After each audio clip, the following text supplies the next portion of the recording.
MRO Conference 2021, the last standing conference in Latin America and the Caribbean, the most important event regarding technical purchasing and MRO. It began in 1961 when a group of airlines started to get together. This group were known as the Comité de Compradores Aeronáuticos, which in English means Purchasing Committee for Aeronautical Materials, CCMA. A few years ago, ALTA integrated the technical maintenance leaders, and now the conference is known as the ALTA CCMA MRO Conference. I am very happy to share with you that this year we count with almost 100 airlines representatives and in total 500 attendees. We feel the energy of airlines and suppliers eager to reconnect. Our general session counts with simultaneous translation. Please feel free to approach the translation booth located outside this meeting room.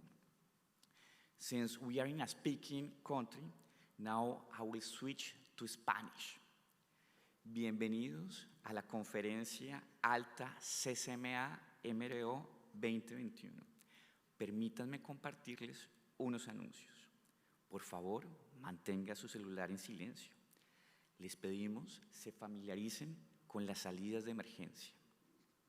Recuerde los protocolos de seguridad, la toma de temperatura, el uso de tapabocas, lávese las manos con frecuencia, evite estrechar las manos, mantenga el distanciamiento social, limite los grupos de networking a máximo 4 personas. En su registro tuvo la oportunidad de seleccionar 3 colores de manillas. Verde significa que permite saludo de codo. Amarillo significa que desea evitar cualquier tipo de contacto. Rojo significa que nadie se acerque a menos de 1.5 metros de distancia. Para preguntas y respuestas con el panel contamos con micrófonos en cada uno de los pasillos. Si tuviera una pregunta durante la sesión, diríjase al micrófono más próximo. Por favor, recuerde nuestro código de conducta.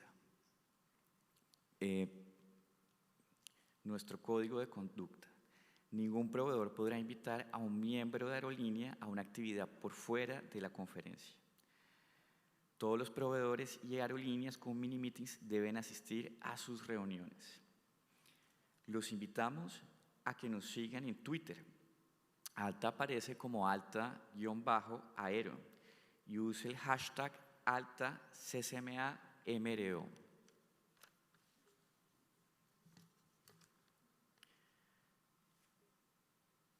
También queremos agradecer al Supplier Steering Committee por asesorar esta conferencia. Y agradecemos a los miembros de nuestros comités de mantenimiento y de compras, Jorge Jacome y Liliana Bocanegra.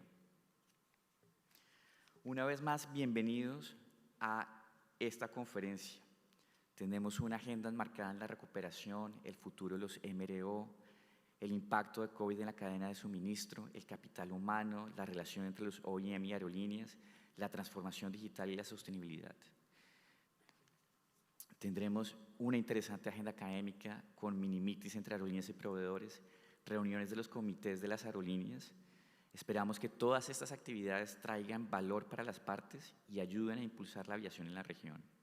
Sin más preámbulos, me gustaría invitar a José Ricardo Botelho, CEO y director de ALTA, quien ha sido la voz de la industria en Latinoamérica y el Caribe.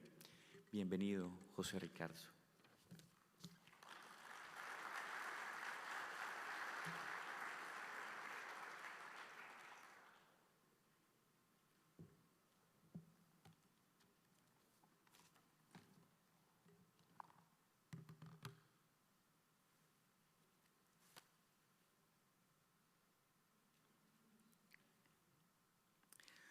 Buenos días a todos y a todas. Sería un gusto poder hablar con ustedes en español, ya que estamos aquí en República Dominicana, pero no escucharán mi portuñol. Entonces, con su permisión, yo cambio para inglés. Good morning, everyone. Good morning. Yes. I know you can do it better right now. It's a great pleasure that we welcome you in this beautiful country for our ALTA CCMA in Mro 2021, and also for the meetings of our fuel, purchase, and maintenance committees that will be held in this edition. First, I want to thank the cordiality and support given to us since the first moment by the Civil Aviation Authority of Dominican Republic, the IDAC, represented here by its Director General, Mr. Roman Camanho, and his team. Thank you very much for your support and for the support of your team. Here in Punta Cana, I want to thank you, Mr. Frank Ranieri, and his team, who, from the first moment we have talked about bring this event to here during the WTTC World Conference, supported us, above all, with this enthusiasm. And without a doubt, I want to thank you, our suppliers steering committee, chaired by our brilliant Lee Capel, and as an example of leadership.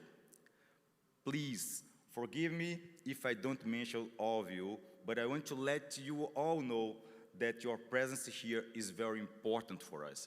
Thank you very much, and thank you again, Mr. Ranieri, for your support. Thank you.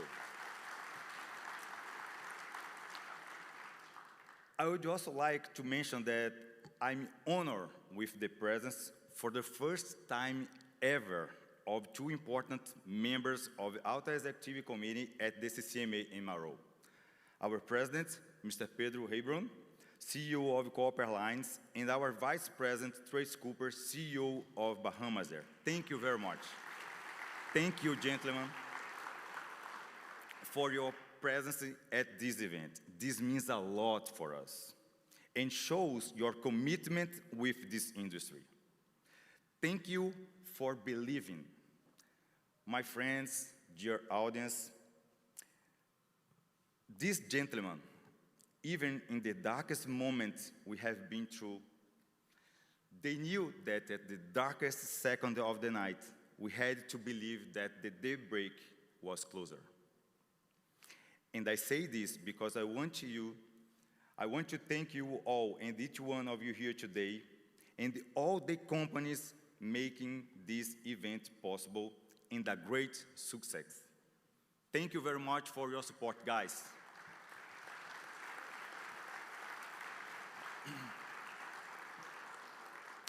Welcome of the CCMA of Records.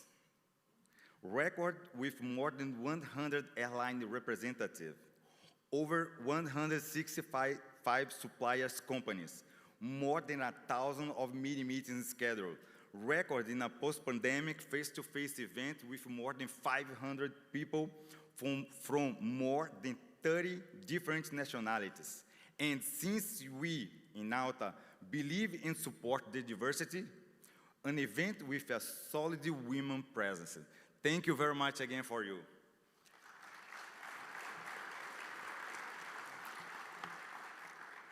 I want to take these opening words to say that in the last CCMA in Cancun, I mentioned that we were dreamers. Sorry, my mistake, my fault, and I take it. In fact, I was wrong. We are fighters, warriors, who seek every day to keep this essential industry alive, connecting people, families, country. An industry that comes alive, delivering millions of doses of vaccine, transporting who is in need, and much more. Even many times with no financial support in our region, with no technical decisions like quarantine that kills demand, land the airlines, close hotels, and destroy jobs. Yes, we want to come back to the skies. And that's the reason we were the first sector to put in place with ICAO the CART documents, with bio protocols to protect our employees, our passengers, and the society. Yes, we want to come back, but not because of the so-called tourism of revenge. No, we want to come back because we know the value of the entire chain of this industry in the lives of our region. We know there are many studies proving that we are not vector. We deliver value. We deliver life. Yesterday, we saw the importance of Punta Cana Airport, part of this chain with more than 8,000 jobs in this region. In our region, in Latin America and Caribbean, we are responsible altogether for more than 17 million jobs and a huge part of the GDP in the countries. So, be informed and let us cruise the sky again. Since the beginning of the pandemic, about a year and a half ago, ALTA has sought to be with you. There were hundreds of meetings with the government, authorities, industry associations, company, and many other stakeholders to show the importance of measures like financial assistance, support with only smart regulations, the importance of standardized procedures, the acceptance of vaccine cards, and so many others. We know there is still a lot to be done, and we will continue to do so. ALTA has been turning words into action with all its committees. All of them are up and running at this very difficult time. Environmental, legal, fuel, fraud, purchase, maintenance, safety. This association is and always will be fighting for this fantastic sector as it has been doing for more than 41 years under great leaders such as my friend Alex de Gutten, that is here with us. Thank you, Alex, for always support us. Thank you very much. It's a fact that we see light now, right now, but we will seek every day for the recovery. More than that, we will seek numbers even better than 2019 when we had in our region about 300 million passengers. We believe in the strength of working together as we have done with global and local associations. We believe in the diversity of thoughts. These beliefs make us stronger and stronger as an industry and as an association. For this reason, ALTA in the last year, even with the pandemic, has made many partnerships like with Yawa, Yama, ALA, ATN, Hermes, Aral, Flight Safety Foundation, Travel to Latam, and many others, including during this event, ALTA will sign an MOU with EDAC in order to provide more courses for our people. Thank you, EDAC, for this support again. We have done it because ALTA believes that everyone is responsible for everyone in this business. As said by a brilliant aviation, Antoine de Saint-Exupéry. That's why ALTA sought to be close to each one of you, made itself available to take care of each one of its members, its friends, the human being behind these industries in the best possible way. After all, this battle could only be faced together, and we have always believing in it. Yes, your opinion is important, and we care about it. That's why we are happy with the message that you guys put in the media, in your LinkedIn, in your Twitter. We followed each step of you until your arrival here. Thanks, Erica Quiros, Sam of IBS. Thank Nicole Noak of Yama, Roman Camargo, de IDAC, Santiago Ceballos of GE Digital, Juan Espinosa of Sirium, Civent, Latitude Zero, and so many others for your message in the media. Furthermore, since you are in the Caribbean region, why not bring the example of an immigrant come from St. Kitts and Nevis who believe in his actions, in his work, showed that leaders are forged during difficult times, not during the calm of the day. Alexander Hamilton one of the founders of the USA, once said that those who stand for nothing fall for everything. We at ALTA, we know for what we stand for. We stand for the right of a fair competition, for a region connected by our industry, for safety and much more, even biosafety. We defend this industry, defend each one and every one of you with all the strengths we have. And if you are not yet part of this great family, this great transformation will be with open arms to talk to you. If you are in this business and believe in this change of the world, it's time to understand the generations. The generations you are dealing with, if X, Y, Millennium, Z, Boomer, or New Boomer, you have to take in consideration in order to deliver what they want. We learned with the past, we forged the present, and we believe in the future. That's why ALTA has a program to support young students with the help of you all in our industry and reward the best among them with the opportunity to be in our events. So, put your hand together with me and let me introduce you Christopher Caruista, a student of Aircraft Maintenance Technician with specialization in engines and airframe, based at Technology University of Panama. Thank you, guys.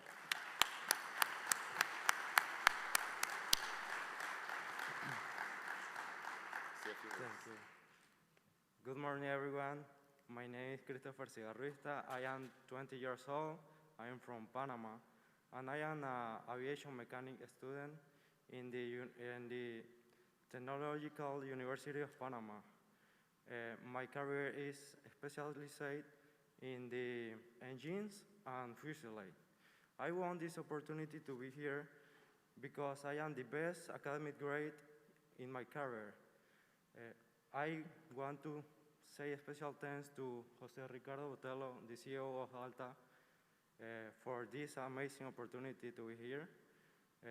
I think I will gain a lot of experience and knowledge. A special thanks to Mirna Cedeño and Nicole Lorca for all of the support in this event. I will switch to Spanish. Mi nombre es Christopher Cigarruista, tengo 20 años, vengo de Panamá y soy estudiante de la carrera de Mecánica de Aviación, especializada en motores y fuselajes en la Universidad de Panamá, en la Universidad Tecnológica de Panamá. Y me gané esta oportunidad de estar aquí porque soy la mejor nota académica de mi carrera y thank you. Le doy muchas gracias a José Ricardo Botello por esta oportunidad y pienso que voy a ganar mucha experiencia, conocimiento en este evento, lo voy a disfrutar bastante. Y muchas gracias a Mirna Cedeño y Nicole Lorca por esta oportunidad y todo el apoyo que me están dando en este evento. Thank you. Gracias. Pay attention, the generations. Thank you, and may we all have an excellent event. Your presence here is an honor to us. During this time of crisis, ALTA is honored for the recognition of its member. Thank you for being part of us, and welcome to many others that join us in the last year. We are here because of you. We are here to support you. Of course, we know this is a time for many questions and doubts. We lost beloved people. We lost members of our family. However,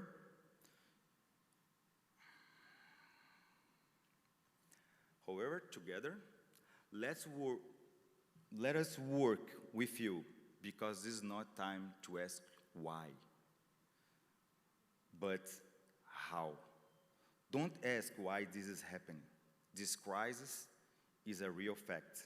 Let's go together and ask how we are going to find the way out of all this. This is a moment to celebrate the partnership, the friendship, look the past and follow the future. So, welcome to your event, to ALTA's event. Welcome to CCMA Mro 2021. Thank you very much. Enjoy the day.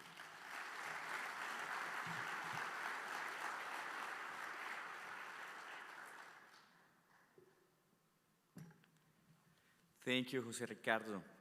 And now let me introduce you to the Civil Aviation Authority, Dr. Roman E. Camaño, director de IDAC. Bienvenido, Dr. Camaño.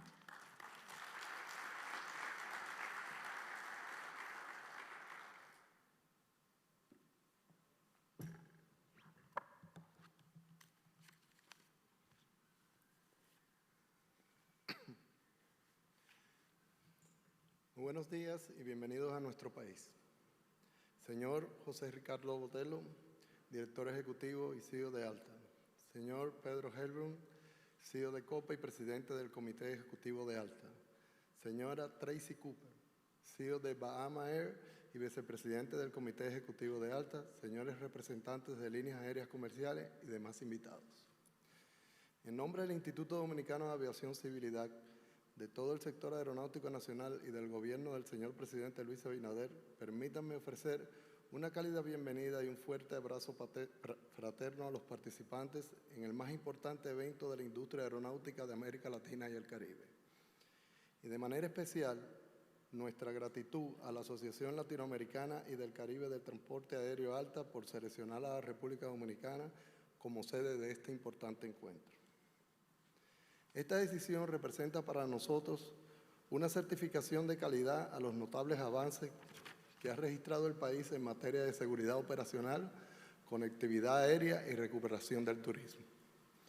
Tenemos plena conciencia de que la apertura de esta cumbre de Comité de Compradores de Material Aeronáutico y Servicios de Mantenimiento y Reparación y Revisión General, MRO, coloca a la República Dominicana en la mira de las principales empresas promotoras del turismo a nivel global.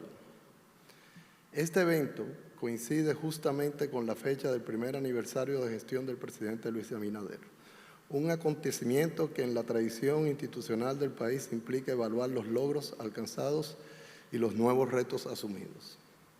En este sentido, debemos decir que durante este primer año de gestión el sector aeronáutico dominicano ha trabajado con verdadero espíritu de cuerpo para responder al gran reto de reactivar la industria turística, principal actividad económica del país, fuertemente dependiente de la aviación comercial por nuestra consabida condición de territorio insular. Pero nuestro interés no es abrumarlos con cifras y datos de nuestro desempeño, sino, y sobre todo, desearles una provechosa participación en este encuentro y una feliz estadía en la República Dominicana donde todo comenzó. Gracias una vez más por confiar en nosotros y por favor disfruten plenamente de los encantos de Punta Cana y de la reconocida hospitalidad de nuestro país. Buenos días.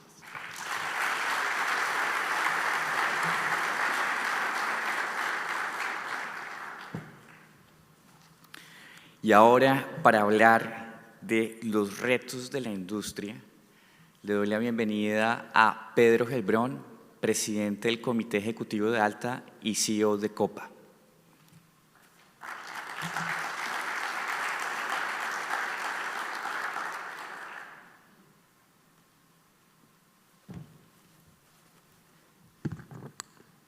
Buenos días. Good morning. It's great to be here. As I was speaking with Botello before the event this morning, I was saying how of all the ALTA events, and we have the even larger AGM at the end of October, which you should attend, by the way, this probably has the most committed group of members and participants. And it better be that way because like half of COPA is here. So I've always also been debating if I should do this in English or Spanish, but since we're in the DR, there's translation, and my graphs are gonna be in English. We can then do it in Spanish, so it'll be some sort of Spanglish. So vamos a hacerlo en español. Las gráficas están en inglés y se pueden leer fácilmente. Y creo que en español puedo ir más rápido para ver si aprendo el director general de aviación civil, el señor Román Camacho, que sabe exactamente cómo se hacen charlas en eventos como estos, directos y al punto. Así debe ser siempre. Pero quiero darles un pantallazo del punto de vista de las aerolíneas, de dónde estamos ahora mismo, después de más de 18 meses de haber iniciado esta pandemia. Esta gráfica no sorprende a nadie, todos la conocemos. Iniciamos en abril de 2020 casi con una reducción de cerca del 100%, 97% por debajo de lo que era normalmente la industria de la aviación en el mundo y en América Latina. Por supuesto, este cuadro es sobre América Latina, pero fue algo similar en todo el mundo. Y aun cuando en aviación estamos acostumbrados a crisis, y hemos pasado por todas, 9/11, SARS, H1N1, devaluaciones, etc., nunca algo como esto. ¿Dónde estamos a junio de 2021? Estamos en 50% de lo que éramos prepandemia. Mucho mejor, obviamente, que estar cerca del 100% abajo, 50% y recuperándonos. Sin embargo, debo decir también con factores de ocupación más bajos y tarifas más bajas también.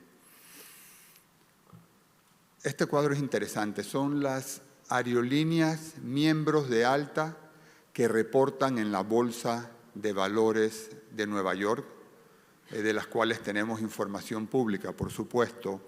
Estos son los resultados acumulados a junio de 2021.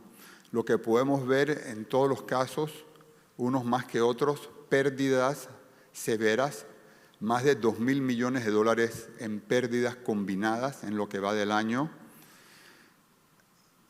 En la capacidad medido en ASMs, quizás en un promedio del 50% o un poquito más por debajo, como vimos en la gráfica anterior, y los factores de ocupación por debajo de lo que eran históricamente.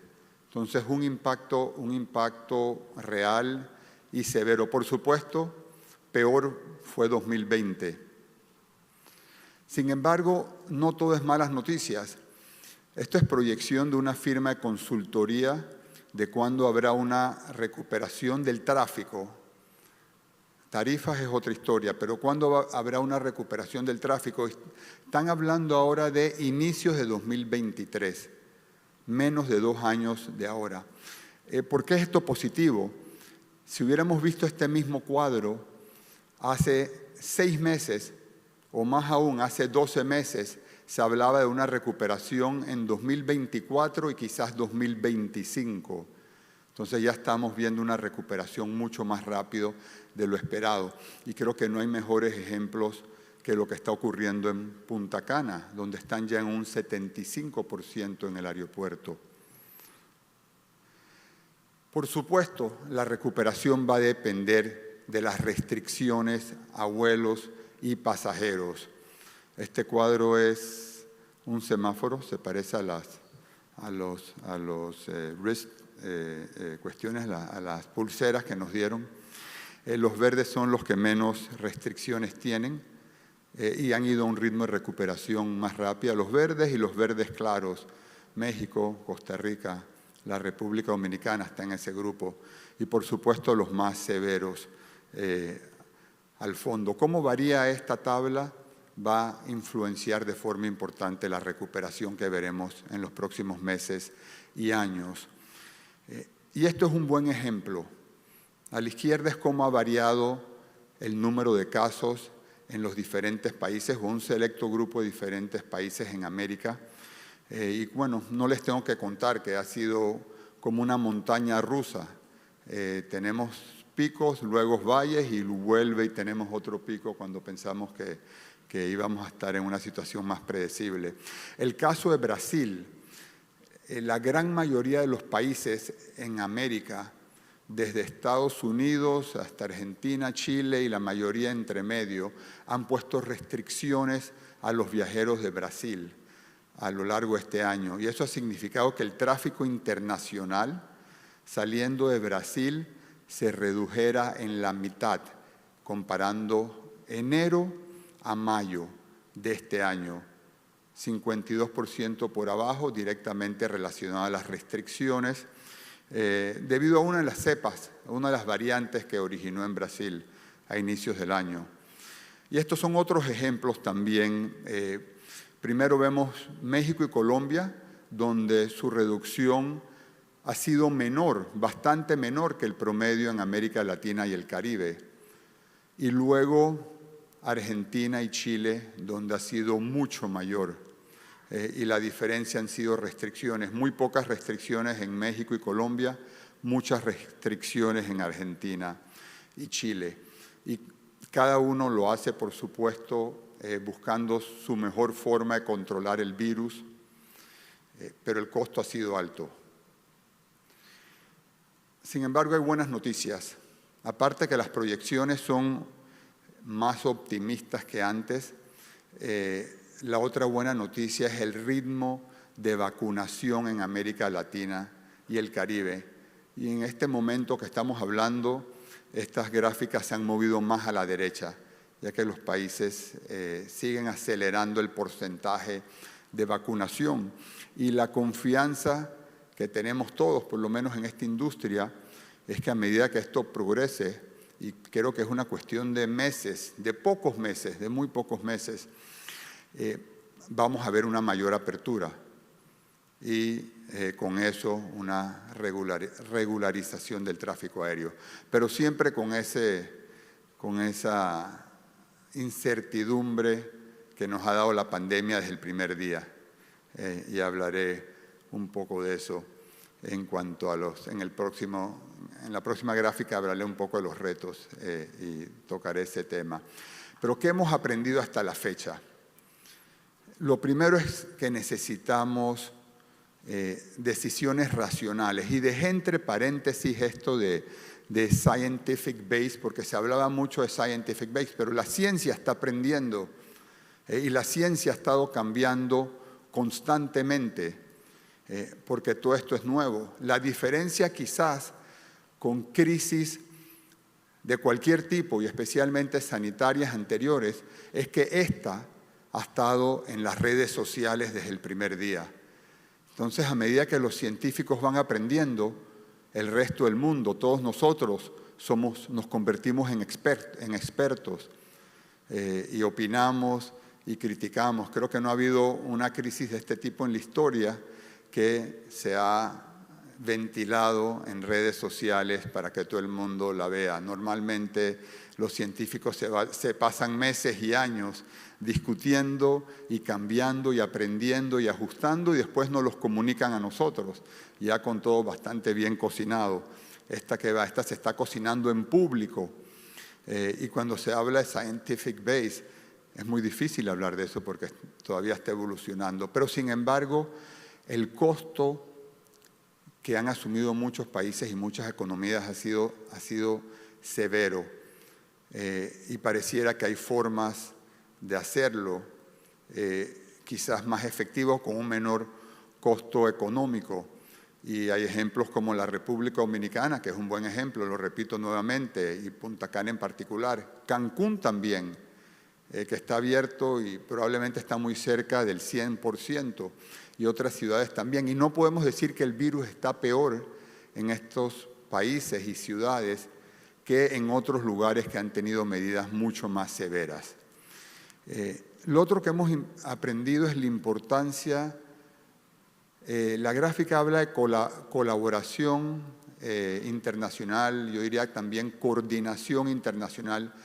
En la IATA y la OASI tratamos desde temprano en la crisis establecer guías para que los países siguieran estas guías estándares, hiciéramos todos más o menos lo mismo.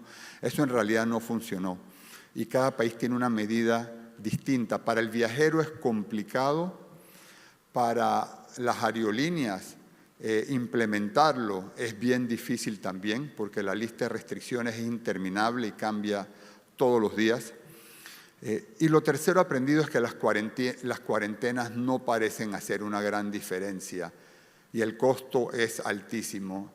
Los viajeros no viajan si van a estar encerrados en cuarentena o si existe el riesgo de estar encerrados con cuarentena. Para finalizar, ¿cuáles son los retos que como aerolíneas enfrentamos ahora mismo, aerolíneas de América Latina y el Caribe? El primero, y es importante, y es lo que nos tiene que dar empatía con todas las autoridades y gobiernos en la región y en el mundo, es que el virus, la pandemia, es muy difícil de predecir. Cuando pensábamos en cualquier país del mundo que estaba bajo control, vino la variante Delta y de vuelta a la incertidumbre. Vemos países de Asia que tenían esto en el bolsillo, están ahora cerrando nuevamente. Estados Unidos, que abrió en julio, ahora están introduciendo nuevos requisitos. Y en muchos de nuestros países también están en situaciones similares. Otros estamos bien, pero con un ojo permanente en estas nuevas variantes. El otro reto es que ha cambiado la mezcla de pasajeros. Para muchas aerolíneas, especialmente las tradicionales, el pasajero de negocio es una fuente muy importante de ingresos. Compra último minuto, paga mejores tarifas, etc. Sin embargo, la recuperación se está dando en pasajeros de turismo y de visitas a familiares y amistades, lo cual significa que aún con el mismo factor de ocupación, los ingresos van a ser menores y tenemos que ajustarnos a esa realidad que durará quién sabe cuánto tiempo. El tercer reto es lo impredecible de las decisiones que se toman por gobiernos y autoridades basados en la pandemia, por supuesto, pero eso, el ser tan difícil de predecir, complica el funcionamiento de una aerolínea. Cuando te cierran un mercado de un día para el otro, ¿qué haces con esos pasajeros? Cuando abren un mercado y los aviones están en el desierto y hay que reactivarlos, eso toma tiempo. Y bueno, siempre con la preocupación de que las aerolíneas tenemos el reto de eso, siempre que somos vistos como una fuente de ingresos, tarifas, impuestos, y no se valora la alta contribución de forma directa y por medio del turismo al crecimiento de nuestros países. El cuarto reto, por supuesto, y no es que estén en algún orden, es la sostenibilidad financiera de la aviación. Siempre ha sido un reto, ahora más, y sobre todo porque debemos ser muy conscientes de costos para poder tener el éxito de antes con ingresos más bajos, por las razones que mencioné en puntos anteriores. Y encima tenemos que enfrentar a algunos competidores, principalmente de Estados Unidos, que están totalmente subsidiados. El gobierno de Estados Unidos ha otorgado más de 50.000 millones de dólares en subsidios a sus aerolíneas, los cuales ha permitido seguir volando con inclusive más capacidad que antes, mientras los que estamos al sur tenemos que preocuparnos de cuidar cada peso o cada dólar. Y luego que pase todo esto y los niveles lleguen a lo que éramos antes, pues volveremos a ocuparnos de que, bueno, habrá escasez de pilotos, habrá escasez de mecánicos, o el personal que perdimos, cómo lo recuperamos. Y diría, estos son los 5 principales retos de muchos otros que enfrentamos, pero pensando en el futuro, como decía José Ricardo Botello al comienzo de su presentación, somos una industria resiliente, luchadora, estamos de pie, estamos creciendo mucho más rápido de lo que esperábamos y tenemos el CCMA Mro lleno con nuestros amigos, suplidores, socios y mucho entusiasmo con lo que viene por delante, que confío será bueno. Gracias a todos y que disfruten mucho el evento.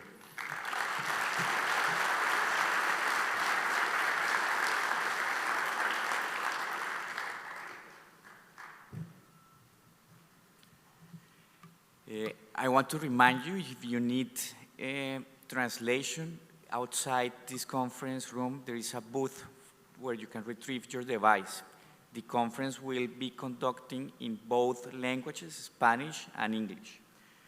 Ahora quiero darle la bienvenida a Carlos García, principal de Oliver Wyman, para que nos hable de Regional and Global Fleet and MRO Market Forecasts. Bienvenido, Carlos.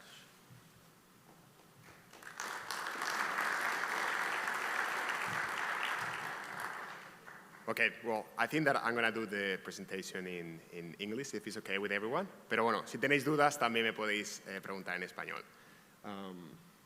Okay, see the clicker here. Okay, yeah. So today, I'm going to talk about the regional and global fleet and MRO forecast, because I think that is going to be very interesting for everyone to understand what is happening in the industry and what we see in the next decade. So every year, Oliver Wyman, we launch a survey where we actually ask airlines and MRO providers to see what are you seeing in the market, because we want to be able to understand what are the latest trends. As we have seen in the video a bit ago, right, when we ask in 2019 for what are the potential risks that you could see that it might impact our fleet and MRO forecast in the coming years, no one was expecting that we were having a pandemic, right? So people thought, look, we might have some issues with passenger demand, right? It might decrease. Or like the jet fuel cost, that it increases and therefore it's going to be impacting the demand. Or, of course, the supply chain and manufacturing that like people could thought that was going to be impacting that future. Now, reality is we had a pandemic. And when you look into what is actually happening in our fleet, if you compare the 2021 data, the beginning of our fleet at the beginning of the year, versus 2019, what we have seen is a decrease of more than 4,000 aircraft. When you look into the long-term growth, so over the next decade through 2030, what you see is that we are expecting a 2.3% year-over-year increase. Now, when you look into the MRO spend, what you're going to see is that there has been a decrease of 14 billion from 2019 to 2021. And then when looking into the long-term growth, it's going to be 3.1%. The reason why I want to also talk about the global perspective is because now I want to show the same chart, but for Latin America. For Latin America, what you see is for the fleet that we have active right now, if you compare 2019 versus 2021, there has been a decrease of 400 aircraft. However, the long-term growth that before we were seeing 2.3%, now is going to be only 0.1%. So it's going to be relatively stagnant.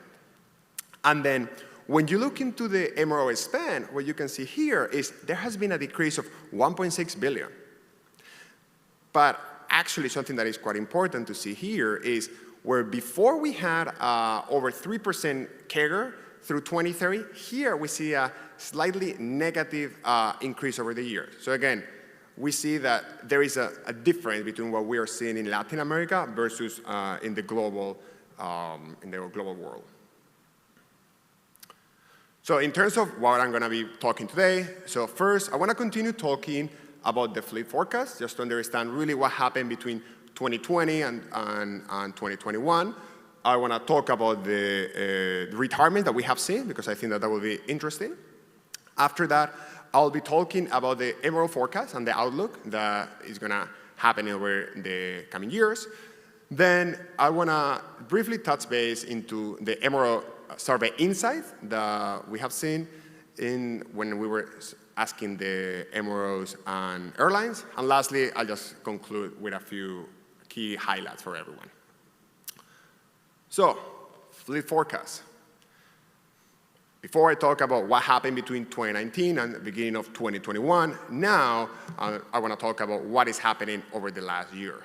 And as you can see here in the chart, there has been a decrease of 16% of the global fleet. And this has been mainly driven by two factors. So first, a historical number of aircraft retirements that we're going to see in the next slide. But then another factor, which we don't talk that much, is actually the reduction of aircraft delivered to the market. So actually, it has been a 44% decrease over the numbers that we saw in 2019. Talking about the aircraft retirement. As everyone knows in this room, it has been a historical number of retirements. When thinking about, okay, where are these retirements coming from? It has been heavily skewed towards two markets. So first, it has been North America, and then the Western Europe. When looking into those two regions, they made up 80% of the total retirements that we have seen in 2020. Now, when you think about what is happening in Latin America, the retirements increased by only around like 20%. However, in other industry or in other regions, what you have seen is it has been more than double. So this is actually interesting, right? Because also by this retirement, what they are seeing is other markets, they're gonna start getting a newer aircraft, right? Whereas in Latin America, we're gonna remain with similar fleet types. Now, you're probably thinking, okay, this is quite interesting to understand what has happened, but what about the growth, right? What is happening year over year? As you can see here in the chart, there's gonna be a strong rebound in 2023, right? There will be a rebound between 2022 and 2023 of around like 10%. What is something that maybe you were not aware is that when you look into the long-term growth, there's gonna be a gap between pre-COVID projection and post-COVID projection. So right now, there's gonna be a gap of 9%. And again, we are not expecting this gap to erode or to basically reduce over the coming years. The other part that I think that is gonna be interesting for you to know is that, and this has been something historical, we have never seen this before, is over the past 2 years, in 2019 and 2020, the deliveries and aircraft production did not match. So why did it happen? Very obvious. At the end, you have the manufacturers that they had capacity and they didn't really know what was going to happen, so they keep production. They decrease it, but still, that's something that typically it will never happen. As a result of that, there is an excess inventory of the aircraft that are available and that they're going to be delivered over the next 2 years, over 2021 and 2022. So what we see is that there is not going to be a match of the deliveries and the production of aircraft until end of 2024. And then when you think about, okay, when are we going to have the same production that we have in 2018? Well, for that, we will have to wait until mid-2025. And I was briefly talking about this, right? What is going to be the fleet mix? What is going to happen in the future years? What are the platforms that will be stronger, right, by 2030? I think that, look, there's going to be a dynamic of what is coming online, what is going to be retired. I think that the message for everyone to understand is when you compare 2030 and 2021, the mix of wide bodies to narrow bodies are going to be quite similar. What you will see is that wide bodies today is around like 24% of the global fleet, and by the time that we reach 2030, it will be 23%. So again, relatively stable. So now, let's talk about the Mro Outlook. If you think about what we saw in the fleet forecast, that translates into the Mro span. Unfortunately, what we are showing here is that over the next decade, there has been more than 130 billion that has been eroded as a result of COVID, as a result of this pandemic. When looking into the Latin America region, what we see is that we are forecasting a 15 billion that will be eroded and we will not be able to recover. Of course, most of this erosion came in 2020 and then 2021. But as you can see, also in the later years, and because of that replacement of the aircraft, right, that we're going to see in the fleet, and early retirements, then there's going to be a gap that pre-COVID we were not expecting. Probably you're thinking, okay, so which are the segments that are seeing this decrease in the overall spend? Well, in reality, it comes from all of them, right? It comes from all of them, unfortunately. When you compare the 2019 data versus the 2020, what we saw is a decrease of almost 40%.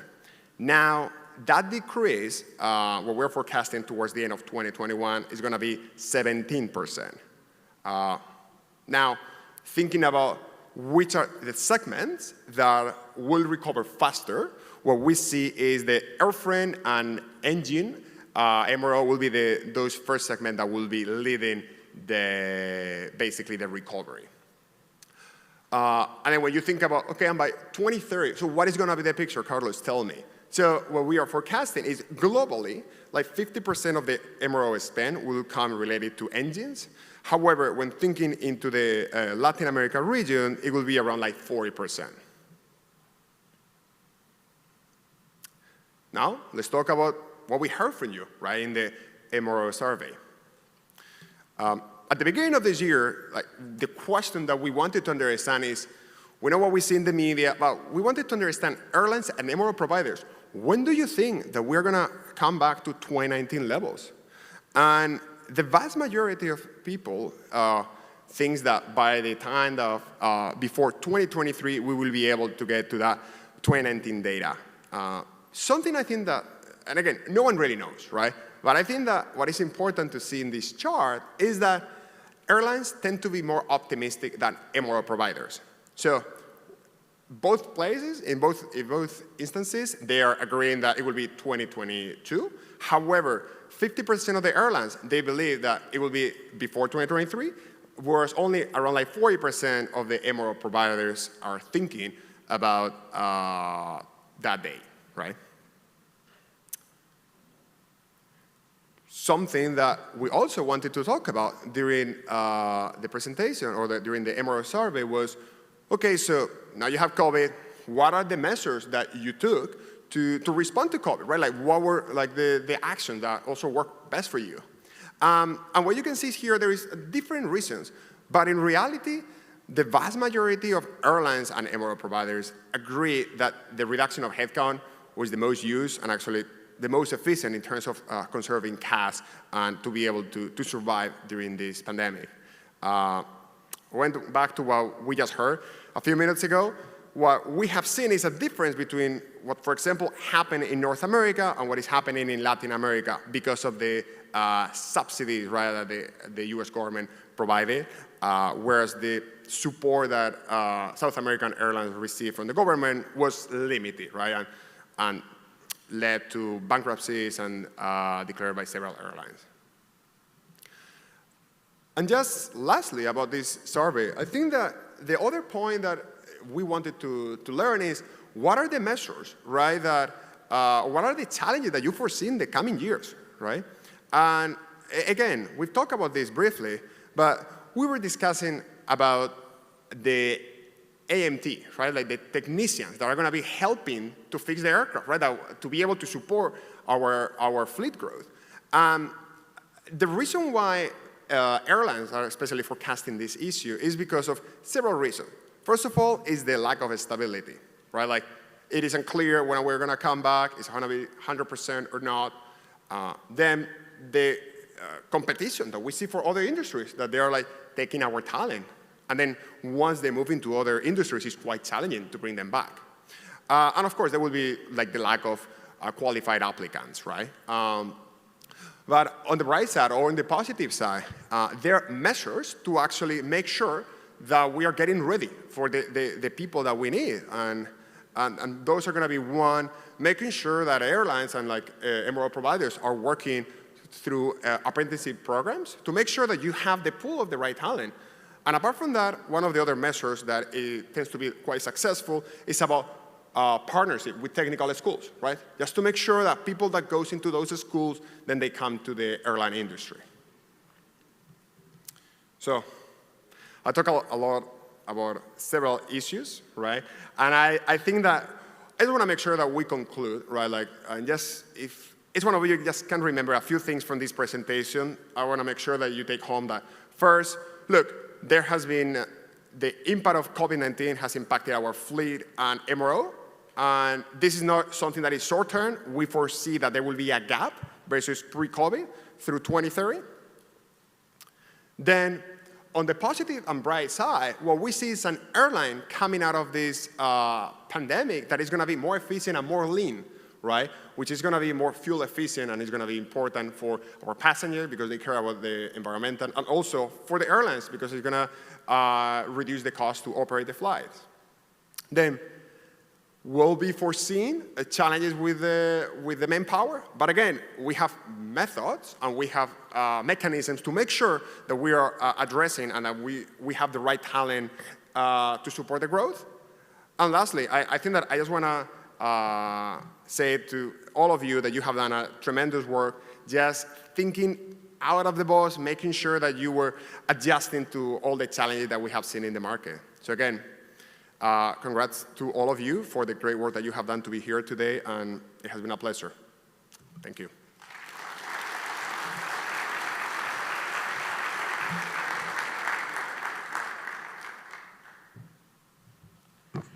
And now to talk about the path to recovery of the air transportation and tourism in Latin America and the Caribbean, let me welcome Alex de Gunten, Senior Vice President of HICO, Arturo Barreira, President, Latin American Caribbean at Airbus, Franca Rainieri, CEO of Punta Cana Group, and Alexandri Malfitani, CFO at Azul. Welcome.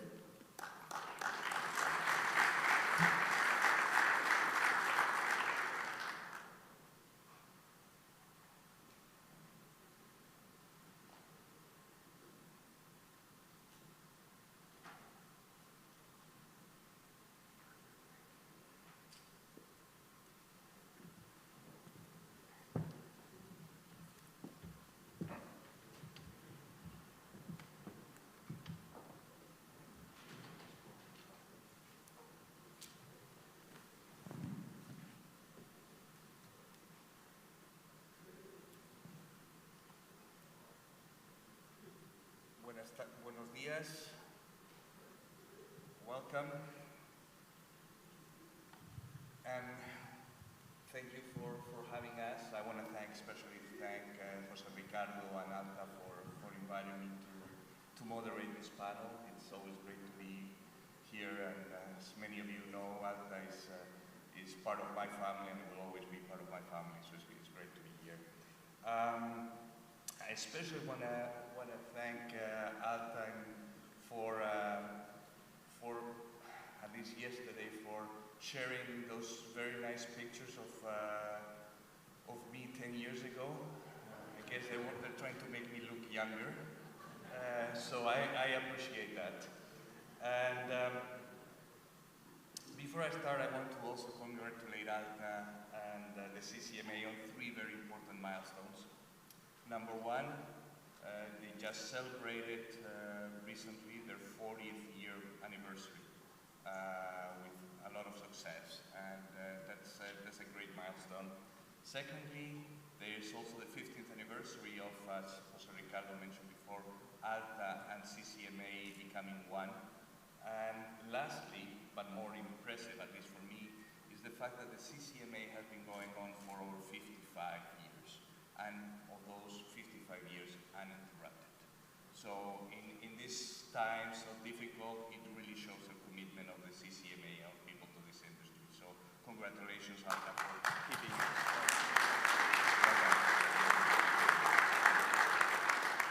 So we're going to do it a little bit different. We're going to have presentations, and I think all the panelists were happy about that. We've already seen some very good numbers out there, so we'll try to build up a little bit on this. And we'll try to make it more interactive and also leave a lot of time for questions from the audience, which which I find normally provide a lot of interest. The other thing, I will follow on the lead of my good friend and old boss, Pedro Helbron, will do this in international Spanish. So please be ready to, we'll be switching between one language and the other. So, just a couple, we've seen some numbers. Let me add you a couple of numbers more just to put it in perspective. I mean, we've gone through the worst crisis this industry has had ever, which is already a challenge or a special recognition, considering that this industry is on a crisis mode most of the time. We never know what's going to be the next crisis, but this one really has been outstanding. We've had, I guess, 130 billion revenues in 2020. That's 40% of the revenues in 2019. And about the same level as in the year 2000. So we took a hit that sent us back about 20 years in terms of industry. And we have about over 5,000 jets who are in storage. That's about 25% of the global industry. So I think the only good news out of all of this, at least that I've heard so far in the region, is that on the safety side, our track record keeps doing well, and is no longer one of the top subjects of conversation, which I guess is something positive. So I'll take advantage of this and introduce the panelists, although I think they need very little introduction. We have 3 leaders from different sectors of the industry, and I think it should give us a very good understanding of what's happening and hopefully of some of the challenges that are coming ahead. We've got Frank Ranieri, who is the chairman and founder of Grupo Punta Cana. Welcome. Muchas gracias. And Frank, thank you very much for that great cocktail last night. I think everybody enjoyed it, and the videos and everything was beautiful. So thank you again. I also want to introduce Alex Malfitani, who is the CFO of Azul. Welcome to Punta Cana. Thank you. Great to be here. And last but not least, Arturo Barreira, who is the president of Airbus Latin American Caribbean. Welcome. Muchas gracias. So I'm going to start just giving each a couple of minutes, a few minutes to tell us a little bit how much fun have you had in the last 18 months? I mean, what's been going on in terms of your industry and your companies, and then we'll go into. So I'll start with Arturo. So I don't know about Frank, but for sure Alex and ourselves as OEM, we had a lot of fun. It's this crisis has been unprecedented for the aviation industry. It took us, everybody, by surprise. We were not expecting this for sure. We were in full ramp-up mode in our production in pretty much every program. The first was, well, trying to understand where we were, trying to protect our employees, health and safety, change our processes and procedures so we can protect our assembly lines, employees, and so on, and even the white collars in the offices. So, but also, it required a lot of conversations, understanding of what was going on with our customers like Azul, but also with all our suppliers. We've got thousands of suppliers. So we need to understand that because we have to take decisions very quickly, and it was barely maybe a month after all this started in April that we announced that we were cutting the production significantly because what we were seeing, it was a tsunami. How much did you cut production? So we cut about 35% of production globally, but for instance the 320 was at 60, we reduced it to 40 aircraft a month. And it proved that it was the right decisions, and we have the right transparency with our customers, but also with our suppliers to what we were able to deliver at the year on, that it was an astonishing 566 aircraft. That, for where we were in March and April, we never thought maybe that we were going to achieve that. So it was, I think, a good time of photo on what we do. Having said that, I think we did a good forecast on how the market was going to recover. We start seeing some kind of green spots here and there, some markets. I agree with some of the comments that Pedro did on his presentation about, how different governments and the lockdowns might not be helping on the recovery of the COVID situation. But what was clear is that we have gone through a situation where first the protocols that the aviation has put into aircraft, airports, etc. work, because there's been very little proof that there's been infections through the process. And second, the sooner there is a lift in the restrictions, the people go back to the airport, and the people go back to travel. And it's clear that the VFR, leisure are recovering faster, and there is going to be a slower recovery in business like Pedro mentioned. We'll get into the protocols a little bit later in the panel. Were there any significant changes in terms of internal changes, in terms of manpower at Airbus? How badly hit were you by the crisis? So of course, we have an adaptation plan. As you can imagine, we were geared to deliver 30-40% more aircraft. So we had an adaptation plan. We have to, to reduce manpower here and there. So yes, we did an important adaptation plan in our factories and honestly throughout the company as a whole. Okay, Alex, Azul, you're in a very interesting, very large market in Latin America, the largest market in Latin America, which has been hit also quite severely, like a lot of the markets because of the COVID. What has been, how were you last 18 months, and tell us a little bit about it. Yeah, we thought, given where we operate, given our business, given the multiple crises that we face, that we were prepared, right, for something like this. But I guess it has been a learning experience. We always joke that I'm part of the team that founded Azul 13 years ago, and we're very proud of what we've built. We think we've built a good company, a good brand, and we joke that we only have two weaknesses, right? We're an airline in Brazil. Those are the only two problems that we need to face with.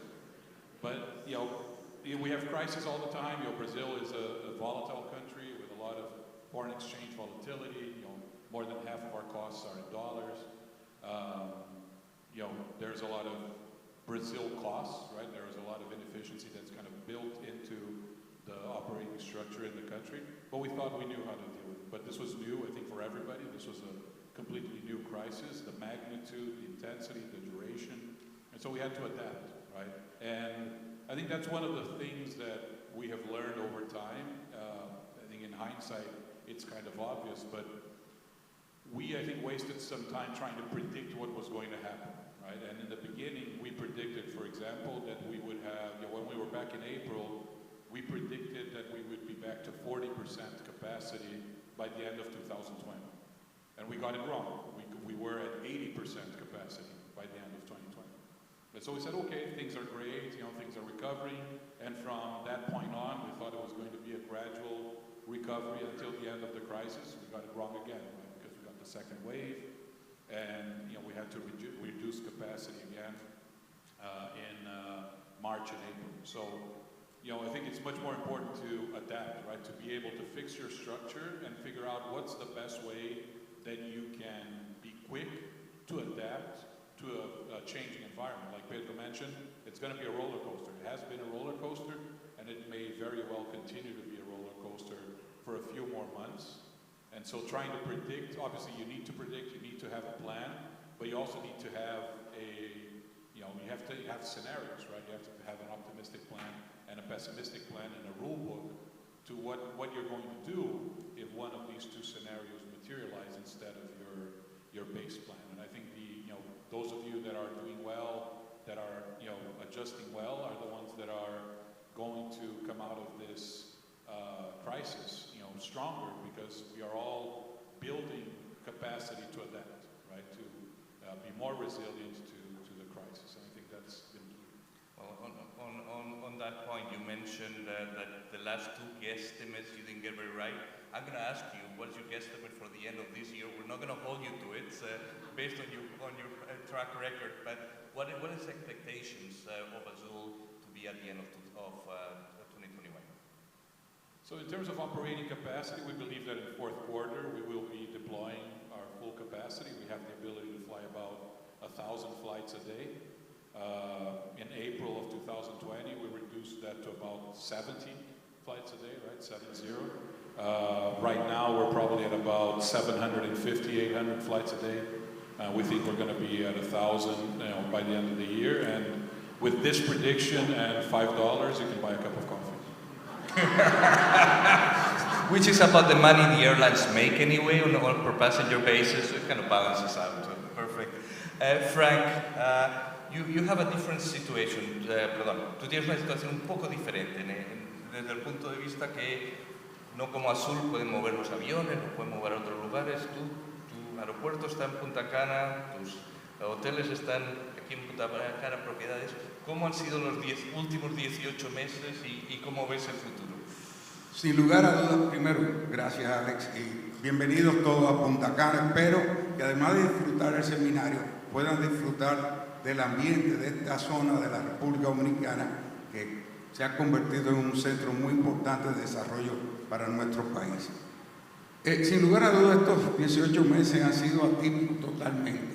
Estamos en un momento en marzo del año 2020, estamos en total crecimiento, con perspectivas increíbles, y de pronto nos encontramos sin operaciones, solamente evacuando 86,000 turistas que estaban aquí en 10 días.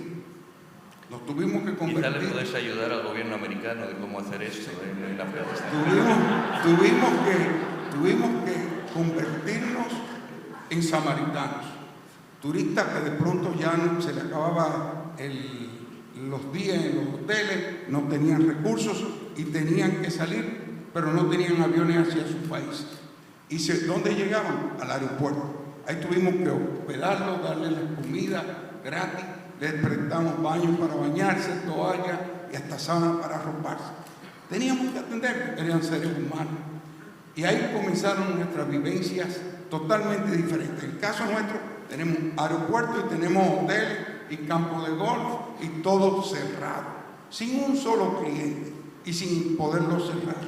No podíamos cerrar el aeropuerto porque pasaban vuelos que ocasionalmente necesitaban reabastecerse de combustible porque venían de algún país de Sur o Centroamérica hacia Europa y teníamos que darles los servicios. Por lo tanto, teníamos que mantener la plantilla y los servicios sin ingresos. Los hoteles cerrados, el aeropuerto cerrado. Tuvimos que ser creativos, tuvimos que dar...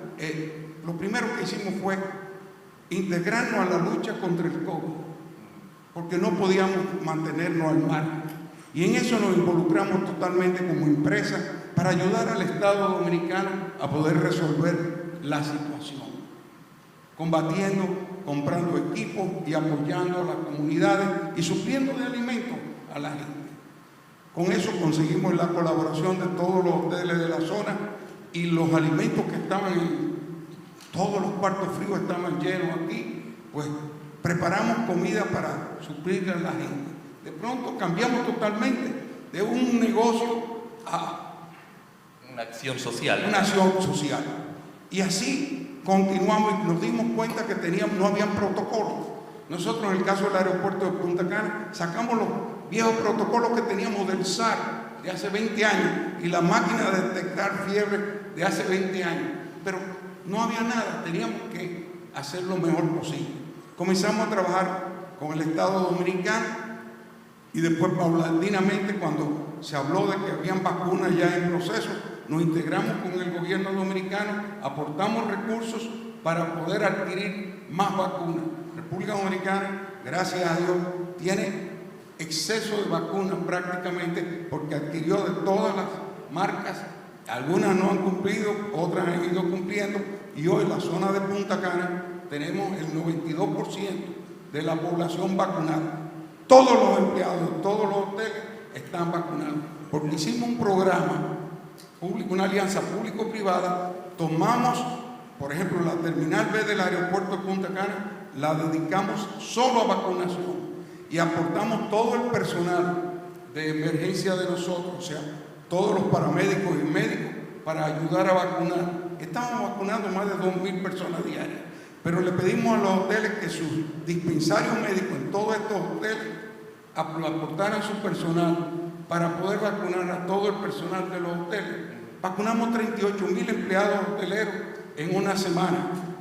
Todos los empleados de todos los hoteles de esta zona y el personal, taxi, transportistas, todos están vacunados.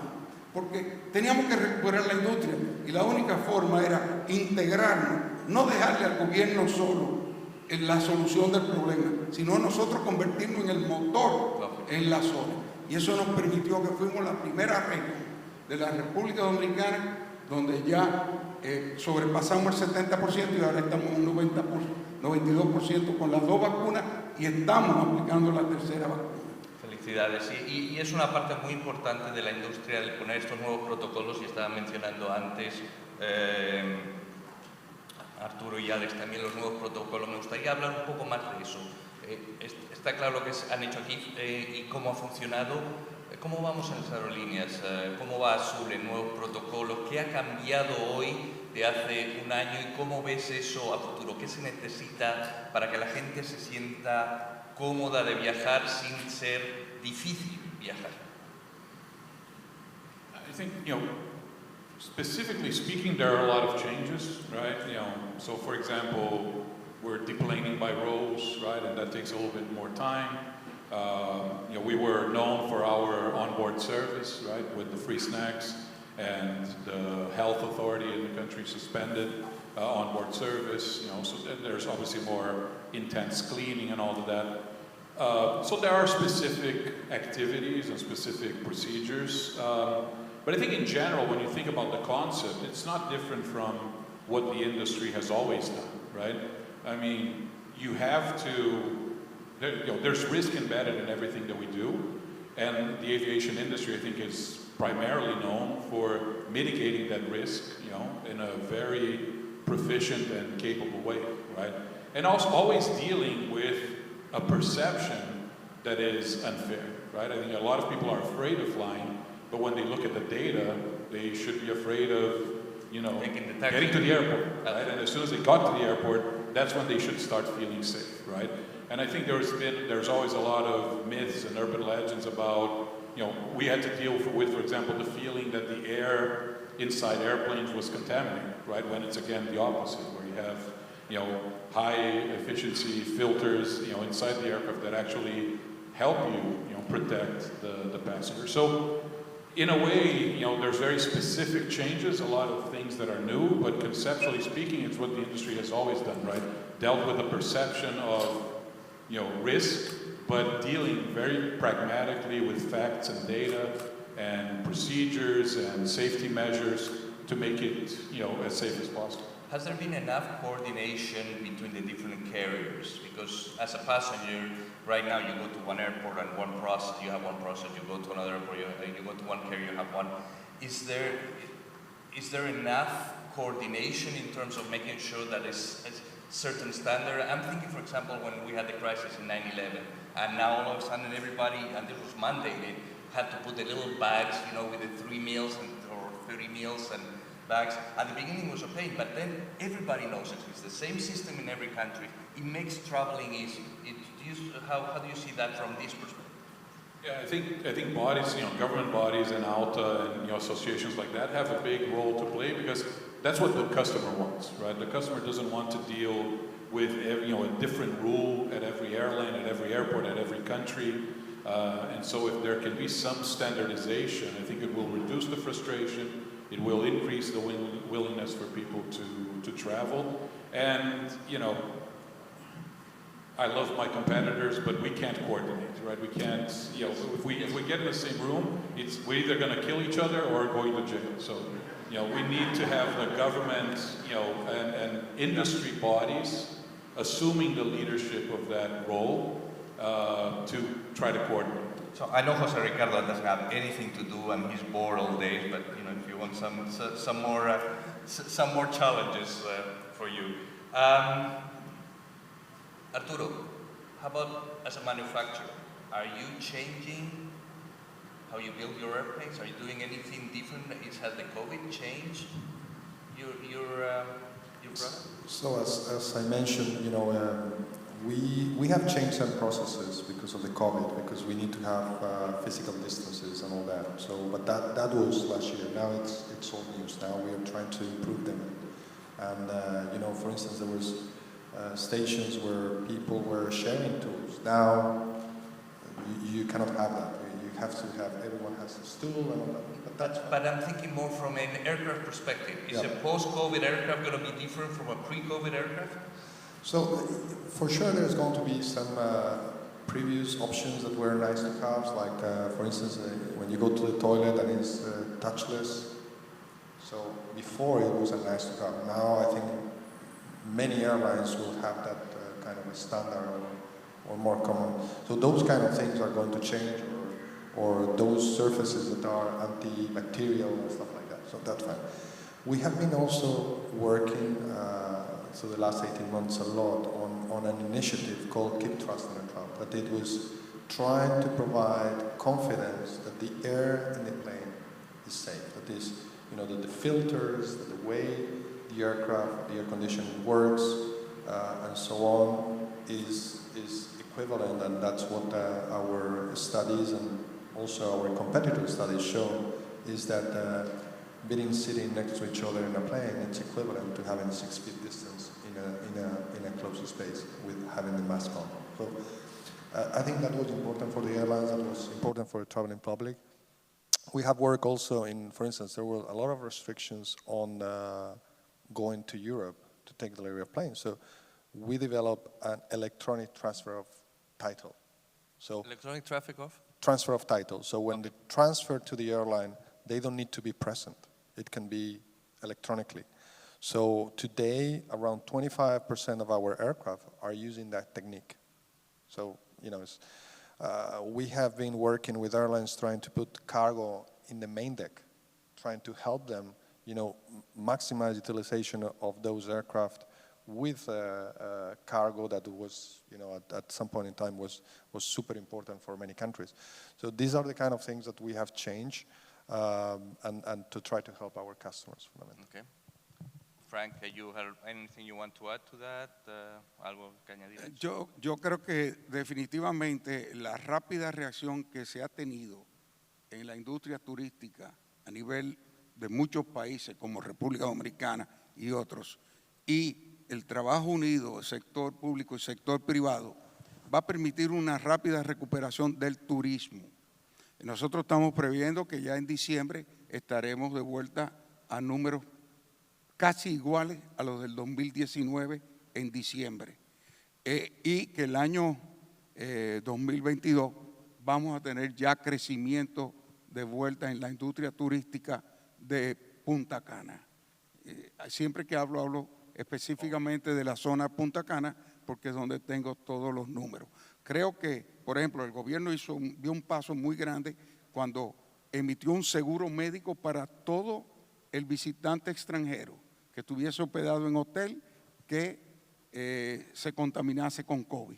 De esa forma, uno de los temores siempre es tener la capacidad, tenemos la capacidad del manejo médico, pero tenemos también el seguro que te cubre y de esa forma tú no tienes gastos económicos que te puedan afectar.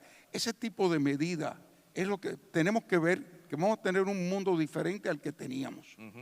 Tenemos que ver que el turismo va a buscar los destinos con baja densidad, con bajas alturas, con espacios abiertos, donde pueda disfrutar sin ningún temor.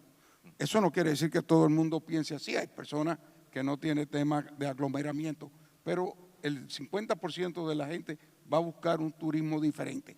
Creo también, en el caso del aeropuerto, que vimos que la pandemia demostró la importancia del transporte aéreo sobre la carga en barcos. Vimos cómo se paralizó los cruceros, la carga aérea, la carga en barcos. Sin embargo, hubo un crecimiento en la carga aérea. Yo creo que es un segmento que se va a agregar, y en el caso de los destinos turísticos tenemos una ventaja porque el turista viaja con poco equipaje y las bodegas del avión pues tienen espacio para el transporte aéreo. Entonces, esos tipos de segmentos tenemos que irlo contemplando dentro de la combinación de transporte aéreo y turismo.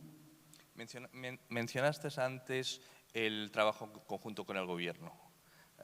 La verdad que yo he estado muy contento de ver que durante los últimos 18 meses, por necesidad, aeropuertos, aerolíneas, muchos de las participantes en la industria han realmente trabajado en conjunto para intentar solucionar, buscar soluciones, ir adelante. Eso es lo que una crisis hace, te reúne y te pone todos juntos. Ahora, esta crisis poco a poco va a desaparecer, esperemos que vaya a desaparecer. ¿Cómo ves tú, y luego me gustaría ver la perspectiva también de Azul, el trabajo en conjunto con los gobiernos, con las oficinas de turismo, para empujar y apoyar la industria? Yo creo que esto ha sido una gran experiencia. Yo creo que hasta hace poco el Estado imponía y después nosotros los empresarios no queríamos que nos impusiesen. Ahora esto nos permitió por vez primera, ellos nos necesitaban y nosotros los necesitábamos. Y hicimos una unión, que tuvimos diferencias, claro que teníamos que traerlo. Pero nosotros les llevamos las inquietudes que nosotros tenemos de la experiencia. Un ejemplo tonto, cuando llegaron las vacunas, pues naturalmente el gobierno dominicano hizo lo que hicieron todos los gobiernos, mayores de 65 años, los médicos, la gente que trabajaba en los servicios de salud y el personal de los maestros.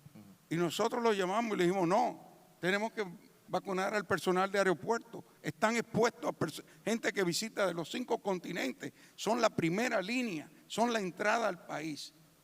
Pero claro, el gobierno no lo veía así, no era su perspectiva. Y naturalmente lo aceptaron. Y ahí integramos a todo ese personal. ¿Y tú crees que ese tipo realmente de trabajo en conjunto se va a mantener una vez que ya no hay la presión de la crisis, va a desaparecer? Yo creo que esta crisis lo que nos ha dado una voz de alerta que tenemos cambio en el mundo, porque vamos a tener los cambios climáticos, lo estamos viendo todos los días. Yo creo que vamos a tener que tener mucho más integración y dejar un poquito de lado el temor del Estado y el temor del sector privado. Yo creo que, por lo menos en el caso de la República Dominicana, está habiendo mucha integración y eso es lo que nos ha permitido que estamos en los niveles que estamos de recuperación y ya con un 75% del turismo de vuelta y con muchas perspectivas para el futuro. Excelente. Alex, how has been your experience in Brazil with Azul and working with the government and tourism boards, etc.? I think, something we have to recognize is the government, is very aware of the role that aviation plays in a country the size of Brazil, right? It's a country, that's larger than the continental U.S., and it depends. We don't have a good rail system. We have roads, but the distances are too long. And in many ways, the country depends on aviation for a lot of, not just for tourism and commerce, but for a lot of crucial activities. I have a friend who lives in a remote area of the country. It's a large city, but he jokes that the 3 best hospitals in his city are the Azul flight, the LATAM flight, and the Gol flight, because they depend on aviation for medical assistance, and Azul alone transports about 200 organs per month for transplants, right? So if you don't have the industry, you're not going to be able to have that kind of medical support. And I think the Brazilian government recognizes that and certainly does a lot to help. What we didn't have, like a lot of countries in Latin America didn't have, was the financial support. Yeah. That Pedro was mentioning about exactly, that, yes. that the United States had and Europe had and Asia had. And, in the beginning we thought we would have, We spent a lot of weeks and months, working with the Brazilian Development Bank to try to develop a financial support package, but in the end, it didn't work for us. What they could provide was not acceptable to the industry. And fortunately, things improved in a way that we could access the capital market. So in the end, I think it was a solution that, was what the government wanted and what we wanted. It was a market-based solution. But the only problem is that we have to compete with airlines that did not go through a market-based solution. I mean, the crisis is not over yet. And touch wood, hopefully we're getting better, but you never know that roller coaster that was mentioned before, if it's going to go way down again or not. Is it too late for the governments to help the airlines, or to support the airlines, or is it better not to get the support of the, because as you said, it comes with, they don't give it for free. They ask for other things in exchange. Is it better to not take money from the government and go on the private way, or is it still time for the governments to support the industry in Latin America, especially when you're competing against carriers who have taken advantage of a lot of funds in the US and other parts of the world? I think the government will be there as a lender of last resort. I think BNDES will be a lender of last resort, but it will be the last resort, right? So if it's only a last case situation where we cannot access the capital markets, or we can't get the support from our suppliers. I mean, we got a lot of more support from our partners than we got from the capital markets, right? So that was, I think, very valuable support that we got from our suppliers, from our banks, from our crew members, and also, that allowed us to then go later to the capital markets and access them. If we require it, I'm confident that there is sort of a last case package out there, but if we can avoid it, if we can find a market-based solution, I think is what we want, and I think it's what the government wants. Again, I think the only problem is that we live in a competitive world. Brazil has no barriers to entry on foreign ownership, for example. Yes. So an airline that got billions of subsidies from their government could potentially come to Brazil and open up a local subsidiary and compete with us, who didn't have any government support, right? And that, I think, is unacceptable, because you don't have a level playing field. Of course, of course. So you see it basically as a safety net, as a measure of last report. Arturo, the market's changing. The airlines right now are severely cash conscious and cost conscious. How is that? How do you see, you talk with all the airlines in the region, what do you think the post-COVID market might look like in terms of type of carriers that you see, where you see the more potential or that are more threatened? What do you see the market overall in the region being like? So it's clear that this, and it was mentioned this morning as well, that there is a focus on cost consciousness and trying to get more on a low-cost profile. Many airlines are trying to be more efficient. It's clear also, Pedro mentioned that BFR leisure market are kind of leading the recovery. So those are very different markets to the business-oriented market. So I think that there is going to be a push towards more low-cost, cost consciousness of airlines and so on. So that's for sure. Okay. I have a few more questions, but I also want to give some time for the audience to participate. So if anybody has a question for any of the panelists, I believe we have a couple of microphones out there. I don't see any movement, so I'll continue. But if anybody, just go to one of the microphones and I'll recognize you.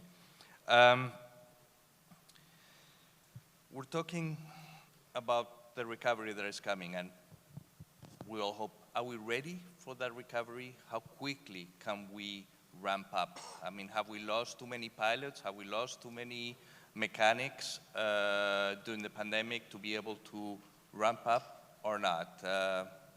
Alex, are you ready for a ramp up? Yeah, when we build those scenarios, right, and we look at the optimistic scenario, and which would be a good problem to have, right, if we need a lot of capacity.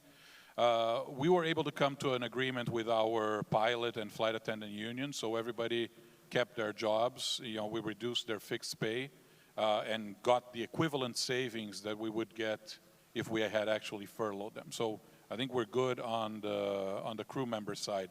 But we have a lot of aircraft that will require overhauls, right? Will require some heavy maintenance, because they've been grounded or because they've been delayed, and will require working capital for that, right? So if we, again, it's all about cash. If we can get payment terms for that, if we can get capital in the market for that, I think we'll be okay. But if not, that may be a speed limit to our ability to deploy capacity, which in our case is not, we always worry about having too much capacity or having too little capacity, right? You don't want either one of those. We're alone in 80% of our routes, right? So in this case today, we feel a little more comfortable being short capacity, because if we're wrong, right, if we're short capacity and demand is strong, I mean, it won't be ideal, but we don't fear, because of our business model, because of the network effect, every individual market we fly is probably not enough even for one airline to operate. But because of the network effect, it makes sense for Azul to operate those markets. But there isn't a big risk of somebody coming in with a large narrow body, which is what our competitors operate, and occupying our space. So I think we can, we don't want to be too far, right, and too low on capacity. But I think between being too low or too high, we prefer to be too low. But from a constraint, not on the aircraft side, but on the facility side, part of the problem, at least in Brazil in the past, was a lot of the airports were already saturated and it was difficult to find slots. Do you see that that's still an issue? Because investment in infrastructure takes a long time. It's not like you can build a runway in a year. And so it's a long process. Are you concerned on the infrastructure side, on the airport side, or not?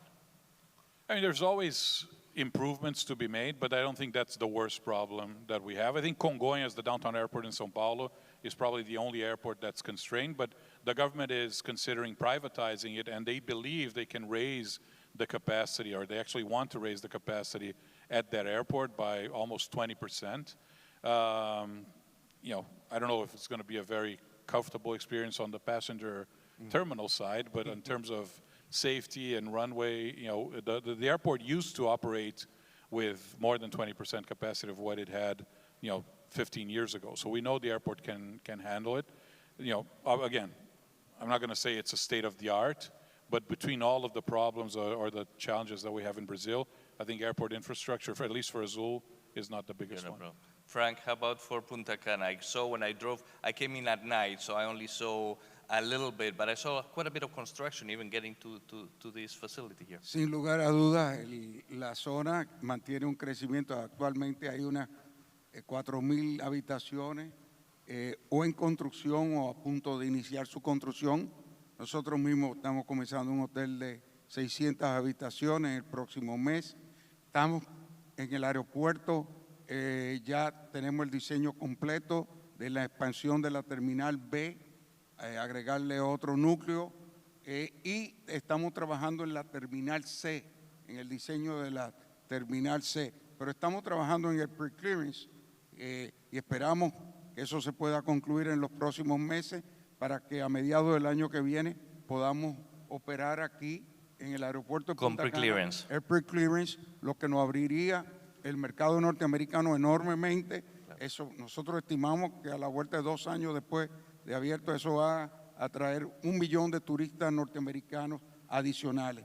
La pandemia no ha permitido crecer con el mercado norteamericano. Por ejemplo, nosotros en el mes de julio tuvimos un 17% más norteamericanos que lo que habíamos tenido en julio del 2019.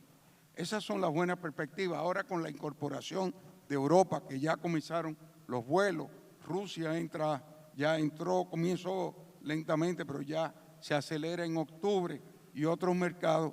Nosotros, por eso digo, creemos que la gente no va a dejar de viajar, que hay regiones del mundo que van a estar más afectadas que nosotros, y que nosotros tenemos la ventaja de que se nos ve como un destino seguro en la parte de salud también.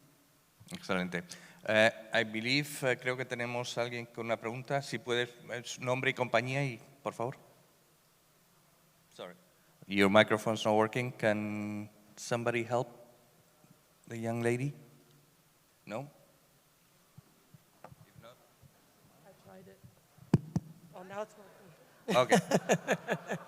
Good morning. My name is Michelle Richardson, and I represent Aero Marine Interior out of Miami Gardens, Florida. We are a Caribbean-owned repair station that is aircraft interior repairs at NDT. What I find in dealing with Latin America is that we want to be approved more with our Latin American and Caribbean airlines, and we find it hard sometimes to get the response that we need to be approved. We have all the accreditations, we have all the processes and the procedures that you would need to benefit you, but it always comes up to be a challenge with the finances.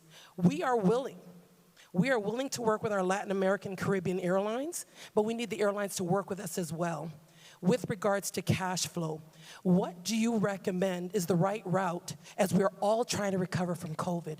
And I know together we are better. Thank you. Well, we have a financial expert in the panel, so I'll pass it on to Alex. Sorry. Yeah, that's a good question because I don't have cash either, so maybe we get together and we go find somebody like Airbus that has a lot of cash. And, Frank, te están mirando a ti ahora. No, cash is king. Obviously, it is important, but I think that's why I said I think it's what I see as the biggest constraint in terms of speed of recovery for us will be cash, right? Which is a good problem to have. I'd much rather have demand and no cash than to have cash and no demand, because if I have cash and no demand, at some point the cash is going to run away, right? It's going to run out. But having demand, I think, is the most important part. But I think together, I think that's what we all need, right? I need payment terms, but you need working capital. So maybe together, what we've done with other suppliers, this is very common in Brazil. We have a lot of suppliers in Brazil that if they need to finance themselves, they're going to pay 3% a month, right? But Azul can get money at maybe 0.5% a month, right? So if you have an invoice from Azul, you can actually borrow against that invoice at 1% a month instead of 3% a month, right? Which is good for everybody. And I think that this is all done electronically today. It's all pre-approved in the system. As soon as I approve the invoice, you can go and borrow against it with a much lower cost of capital. I think this type of solution, the more common they are, when you look at the whole, like Alex was saying, it has to be a holistic approach. I think if we work at it individually, it's probably not going to work. But if it's us giving you cash or you giving us cash, it's not going to work. We're going to need the support from the financial markets, the people that have the cash. Well, thank you. And I see we're already out of time, and we're trying to keep the industry on time. So I want to take the opportunity to thank Frank, Alex, and Arturo for their insights. And thank you, all of you, for staying with us. Thank you. Thank you.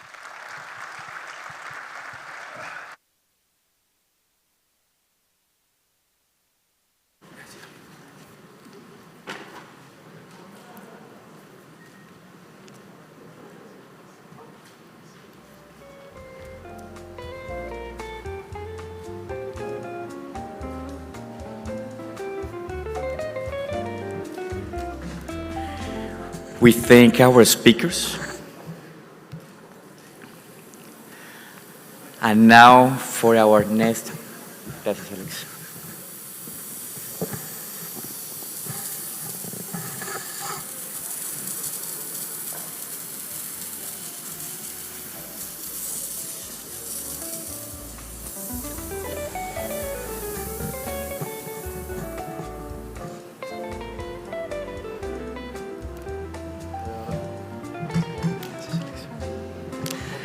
And now for our next panel, I would like to invite Carlos Garcia from Oliver Wyman, Miquel Piña, Senior Vice President of Supply Chain Aeromexico, Robin Johansson, Senior Director of Sales, Latin America and Caribbean Lufthansa Technique, and Rafael Zamudio, VP Operations Copa.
welcome everyone. For this panel, I have an stellar group of suppliers and airlines, so I'm very excited to be here with all of you. I just want to do a brief introduction, just for everyone to make sure that you know who we have in front of you. So we have Mikel Pina, SVP of Supply Chain for Aeromexico, then Robin Johansson, Senior Director for Sales for Latin America and Caribbean for Lufthansa Technique, and then we have Rafael Zamudio from Copa Airlines, our VP of Supply Chain. So welcome everyone. And for today, what we want to talk is about the impact on the COVID-19 on the air transport supply chain, right? So to kick us off, what I would like to understand, and maybe I'm going to start with you, Mikel, is from your perspective, how did you see the impact? Did you suffer any impact during the supply chain, during this pandemic, or what has been your experience? Thanks. Thanks. It's a pleasure to be here, and yes, of course, we suffer as much as anyone here in the room. I'm excited to share experience with an audience that is full of experts in dealing with the pandemic. So hope to share valuable experiences on this. So yes, I mean, for us, of course, we had the previous experience of the flu crisis in Mexico in 2009. And definitely, I mean, we were very kind of sensitive about this. And when we heard, or when there was the emergency declaration from the U.S., March 13, I remember very well because I was going to take on vacation with my kids. And when I read the news, I say, we have to stay. And I had some trouble at home, but afterwards, we saw that was a very good decision. So, and we know that events could happen very quickly. So after we heard that emergency declaration, we reached the suppliers. I mean, in less than 5 days, we had sent letters to all suppliers asking for cash relief. So we wanted to preserve cash. We knew at that time, we didn't know that after a year and a half, we'll be still in this crisis.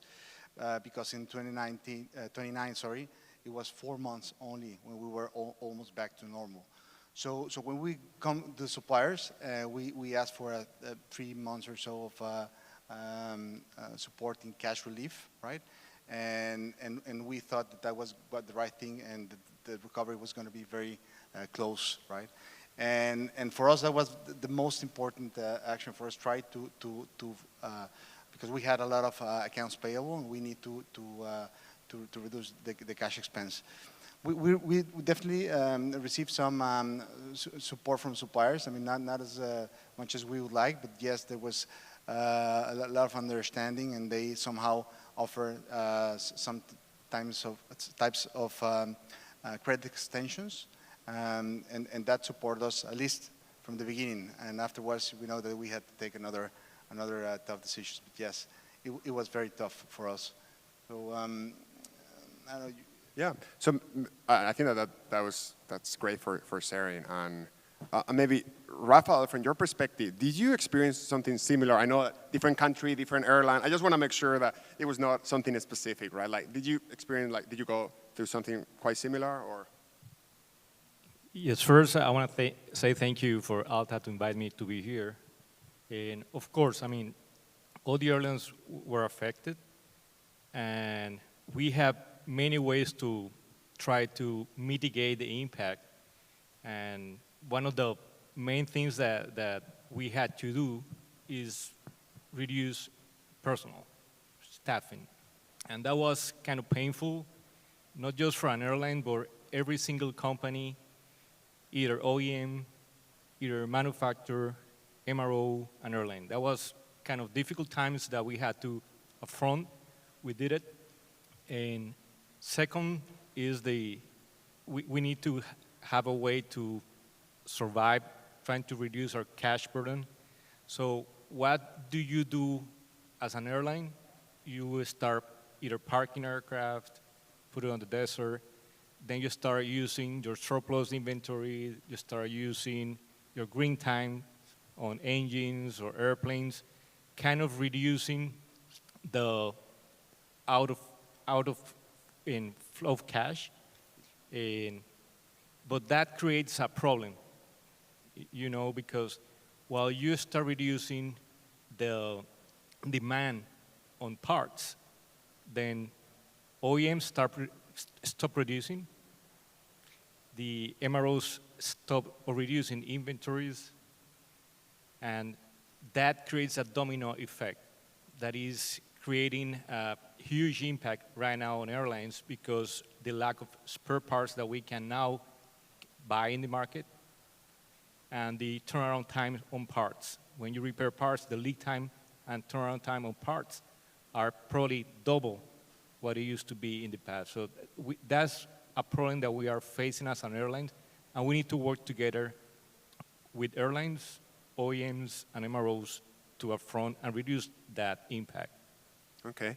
Okay, so now you're talking about the challenges, right? Like when, because of what it has cascade, right? Like you stop flying as a result, okay, there is not sufficient demand, and again, there is not enough cash, right? So now we have suppliers that they are getting phone calls from Mexico, from Copa, from like a bunch of other suppliers asking for, what are they asking for? Like, what do they need? Yeah, first of all, I would like to say I'm very happy to see you here. I'm very happy that we are back on the stage here. Yeah, what do I see? I see a couple of things what I would like to share with you. First of all, I was very happy to see the young gentleman here this morning. Then I have to say what we are facing right now in the wonderful aviation industry is that young people are leaving this industry. And we have to be very, let's say, very honest with that fact that good, well-educated people are going out of this industry. I think they claim more than just passion. They have clear questions in terms of career paths, but also other things. The industry is still very volatile. We heard domino effect. We heard a roller coaster this morning. And what they need is stability. This is on the human resource side. The first point. The second point what I want to make is, yeah, we also heard a lot of cash.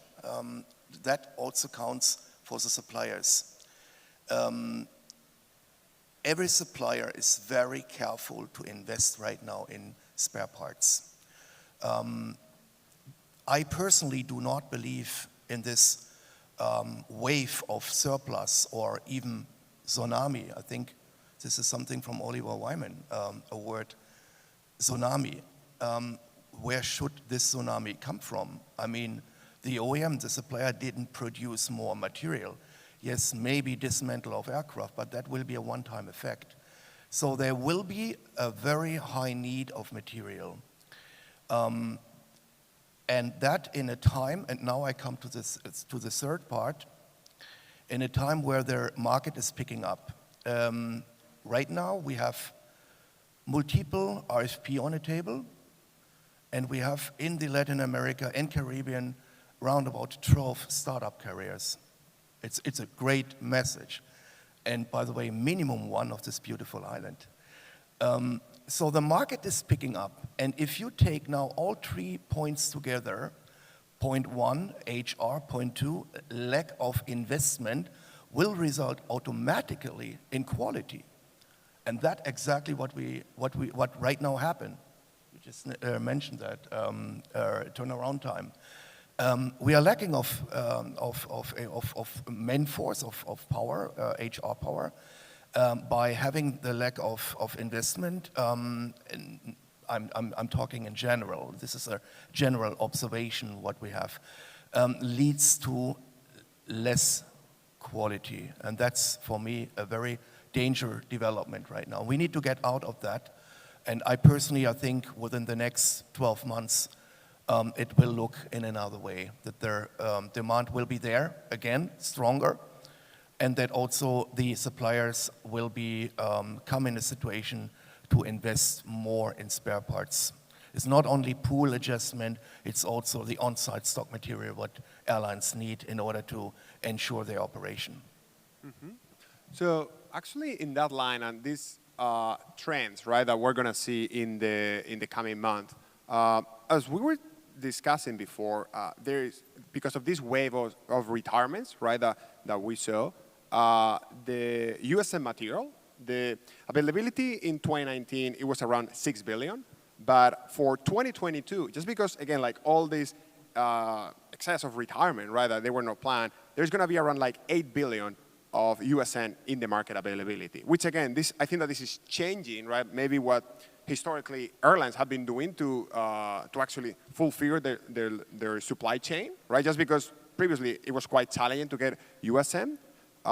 So maybe, Mikel, from your perspective, do you foresee that just having that USM availability in the market potentially is going to change like how you're thinking about your supply chain? Well, our supply chain, I mean, in how we source parts, I mean, in the majority of the expense is based on PBH programs. So we have, for all our fleet, a majority of airframe components within a comprehensive PBH programs that we are currently continue evaluating.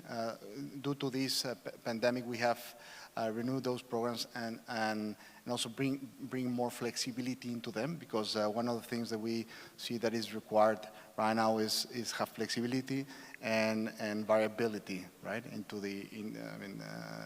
move out from fixed expenses and have more flexibility. So in terms of rotables, I think we are pretty well set with those programs that we have. In consumables, yes, I mean, consumables, the majority of the purchases that we do is more in a spot basis. We have found out that we have to take the opportunities in the market, and probably I think this would come into play with this opportunity of additional inventory that we'll have available in the market. Probably that's something that we could take advantage of. We have really few VMI or consolidated programs with big suppliers, because we have found out that it's difficult to have a very good, comprehensive, cost-competitive program there with one supplier. So we have to part out to several, and we have that flexibility that will help us take advantage of this excess inventory. Yeah. Mm-hmm. Okay, no, that's actually great to know what you see in the future. Maybe going back to you, Rafael. So you were talking about what are the challenges that you see right now, right? And now you're going to the news, you see that Delta variant is coming. We're talking about like lack of maybe potential like people to work in the industry. So what do you foresee, right? What are going to be the biggest challenges that you're going to be facing in the coming month?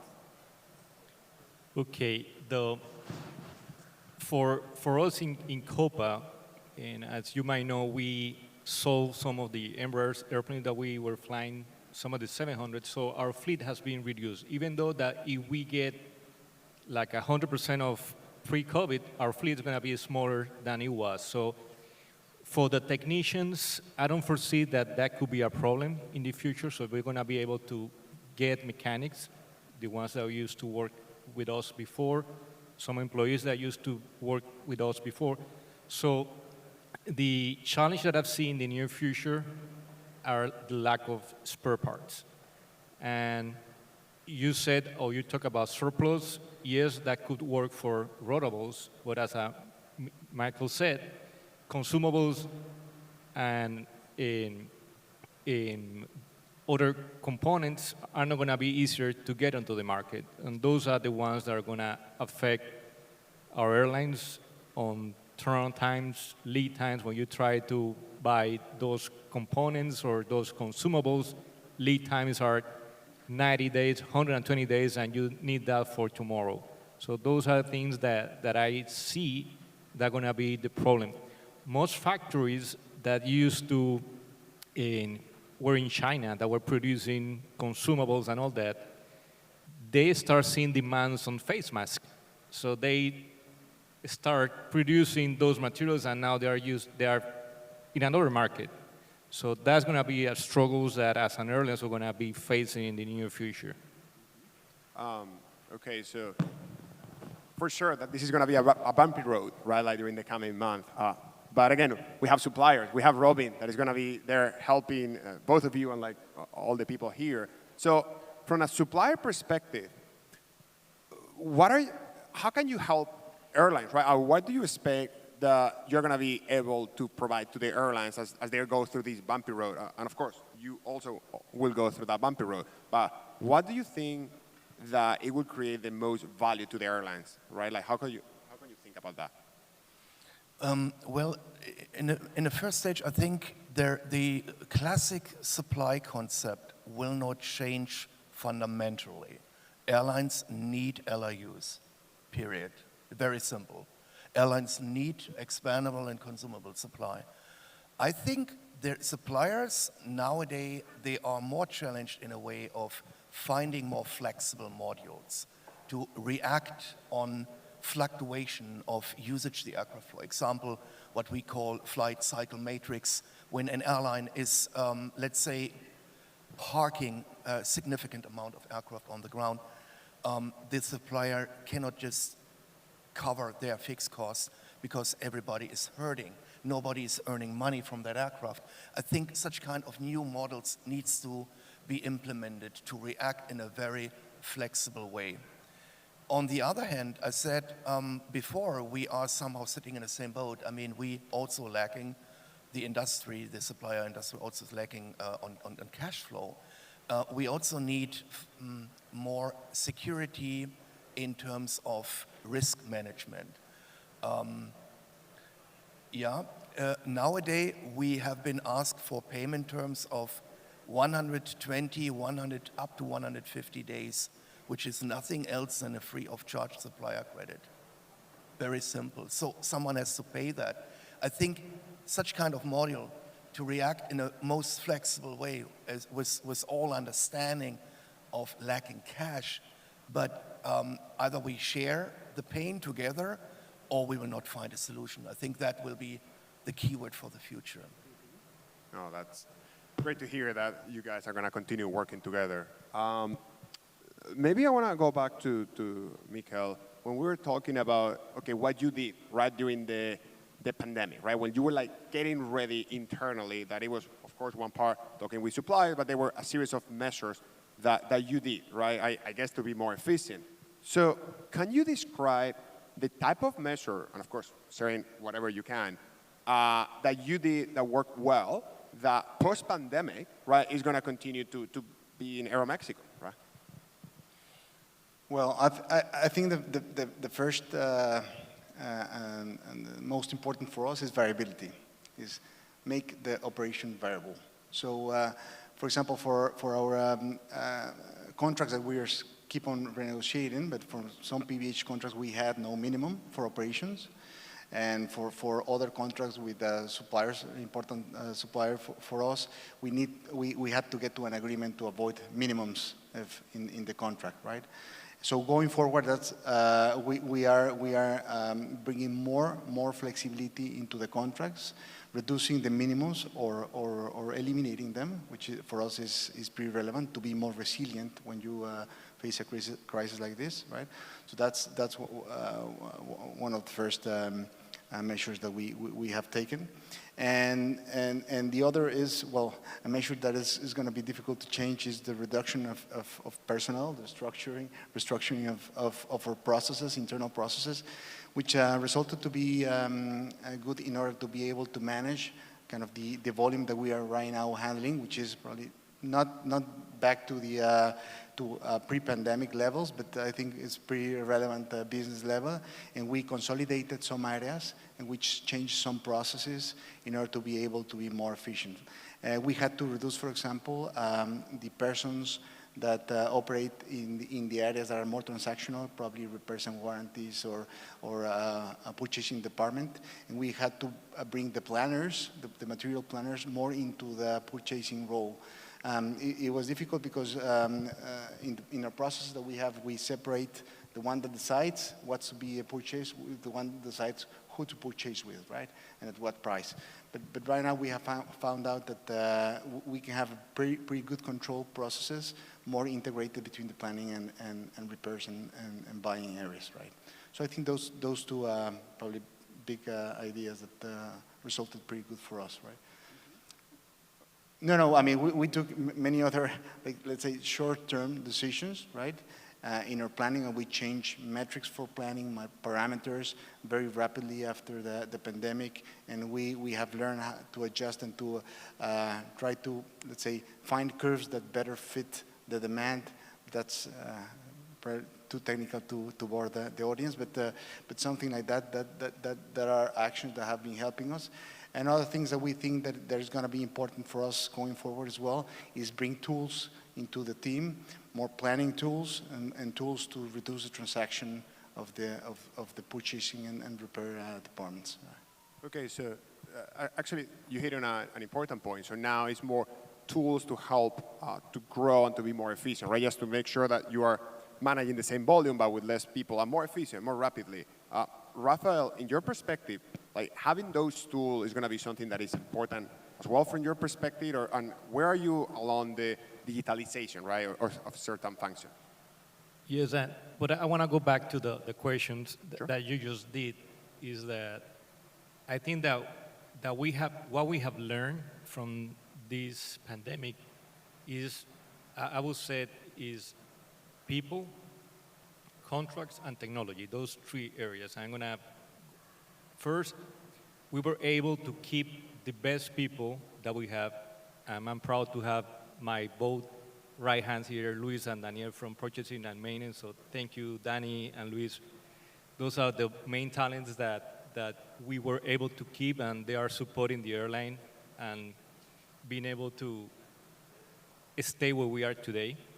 So thank you for both of you. That was people. Then contracts.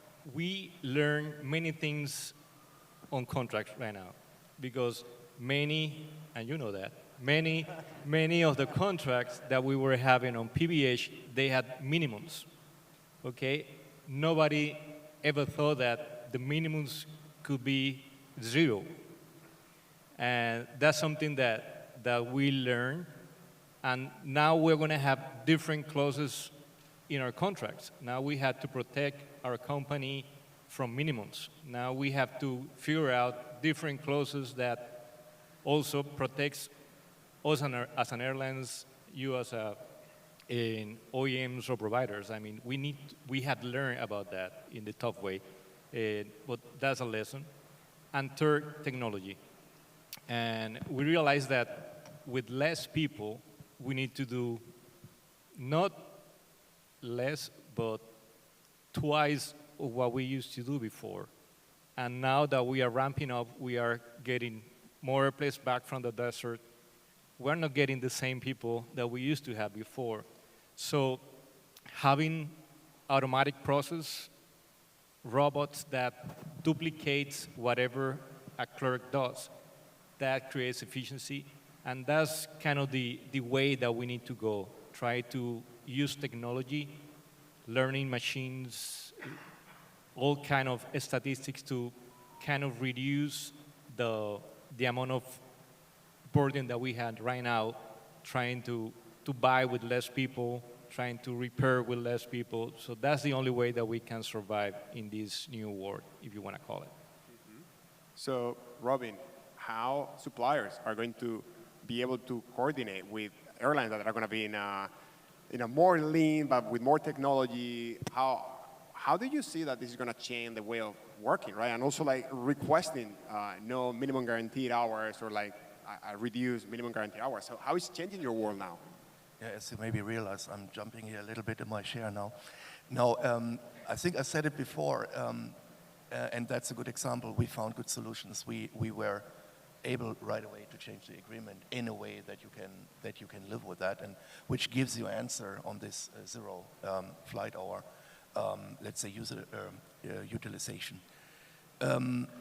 If I would put myself into the shoes of an airline, and if I really have to ensure that I will capture the growing, especially right now, I mean, I'm very happy to see what happened in Mexico, for example. Yes, there was a shakeout, but right now airlines, Viva Aerobus, we saw it in the news yesterday, is operating 130% prior COVID. Volaris is doing more or less the same. They are looking for aircraft type. And also see the domestic market on your side, that you can cope with their demand. If I would put myself into the shoes of the airline, I would ensure that I have a supplier in charge who is able to deliver, who is able to take money in their hand and to invest in components, in human resource. And I think who is also able to react in the most flexible way, what I said before, because knocking on wood, really, I hope it will never happen again, but just in case that we will get wave number 5 or 6 or whatsoever, then you need to have an agreement in place, a setup in place which react and which gives answer in the most flexible way. I think this is something what will happen in future, which challenge us as well as Lufthansa Technik. But I want to say one thing more. Right now we talk about a lot of components. Let's not forget the engine supply chain as well. And I think here is a very interesting observation, at least from our side, what we see. We have seen that also during the MRO in Orlando. We got a lot of, let's say, feedback said the trend in future in terms of engine overhaul will be on wing, as much as possible on wing, changing modules. And here we need also the support of the government to find good, let's say, rules in order to allow to do as much as possible on wing. I think you guys, you know that GE, for example, developed an engine, the Passport engine, which is still under a private jet, global 7,500. But I think in near future, also for the commercial airlines, we will see engine overhaul as much as possible on wing. I think that's the future. Okay. Well, I just see in the counter that we only have a few seconds left. So unfortunately, we don't have time for questions for the audience. But I just want to thank our panelists today for sharing your insight. And again, like giving us this a little bit of a glance of what we are expecting in the coming month. But again, I see that it's going to be challenging, but quite promising. And it seems that we are really well ready for that. So again, thank you very much for your time and for everything. Thank you.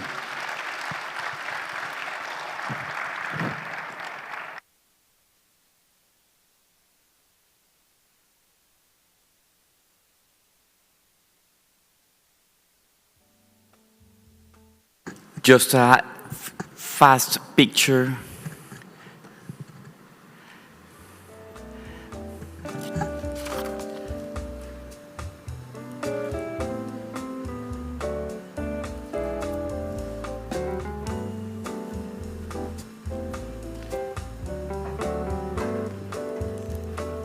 Gracias, Carlos.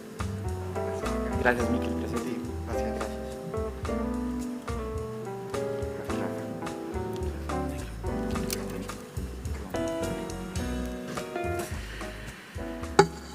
And now to discuss the MRO status in the region, I would like to invite Nicolas Osorio, Business Architect and Service Strategic Planning at Airbus Consulting, Alejandro Chavarria, CEO at Ironman, Caroline Vandendrink, Senior Vice President at SR Technique, Carlos Alberto Costa, Director MRO Goal, and Daniel Cohen, Director Maintenance COPA.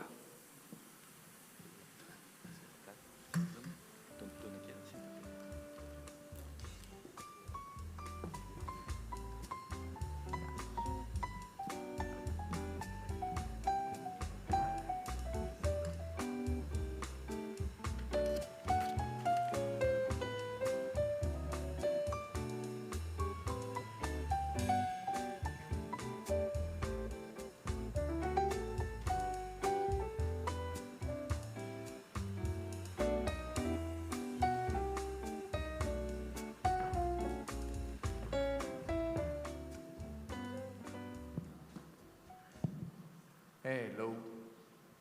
We have a couple of challenges here. They reduce our time, and we are the last ones between you and lunch.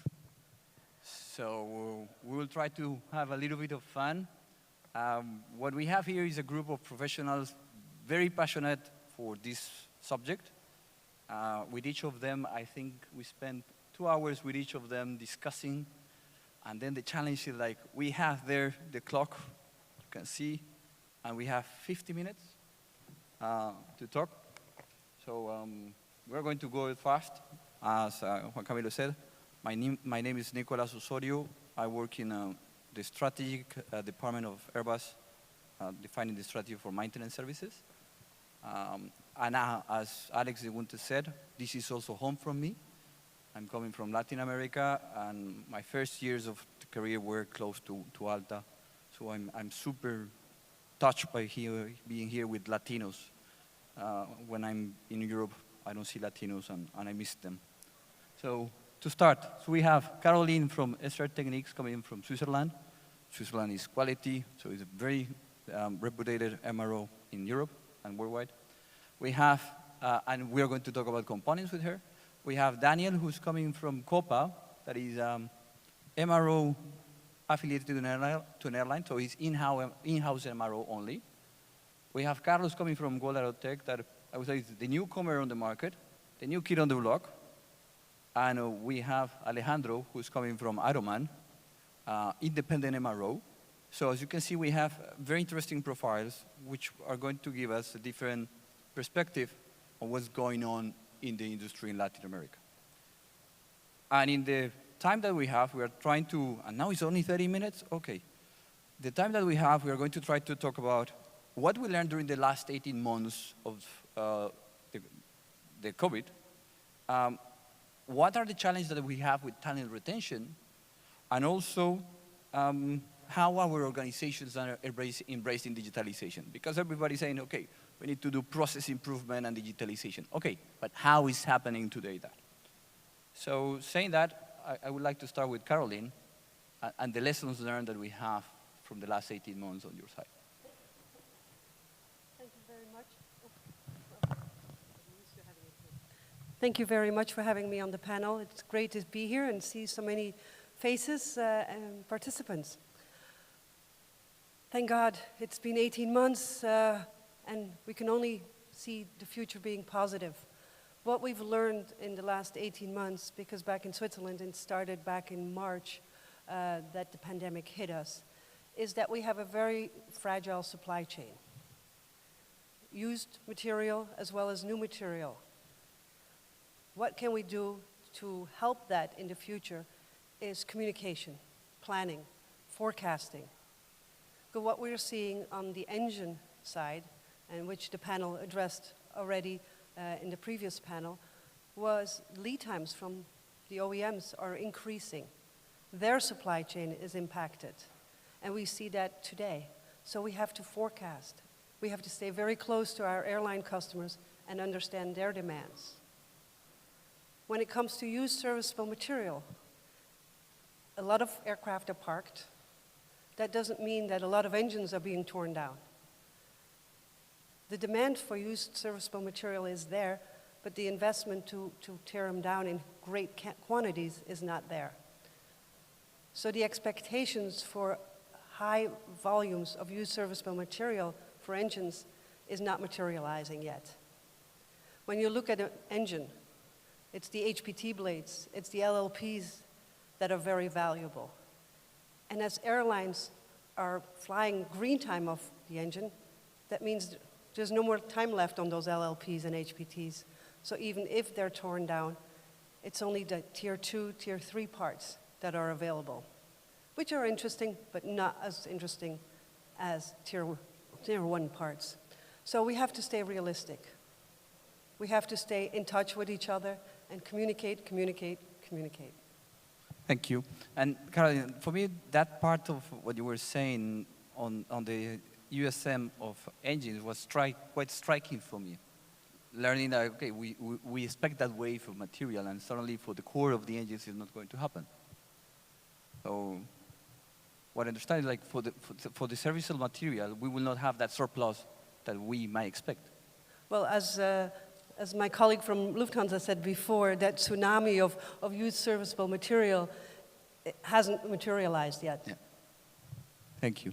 And building upon the part of planning, And with Carlos, when we were preparing the discussion, we're like, okay, how we are getting ready with digitalization and process improvement and the planning. So Carlos, can you share us how you have done, what you have done in goal and what are the achievements that you have realized on that regard?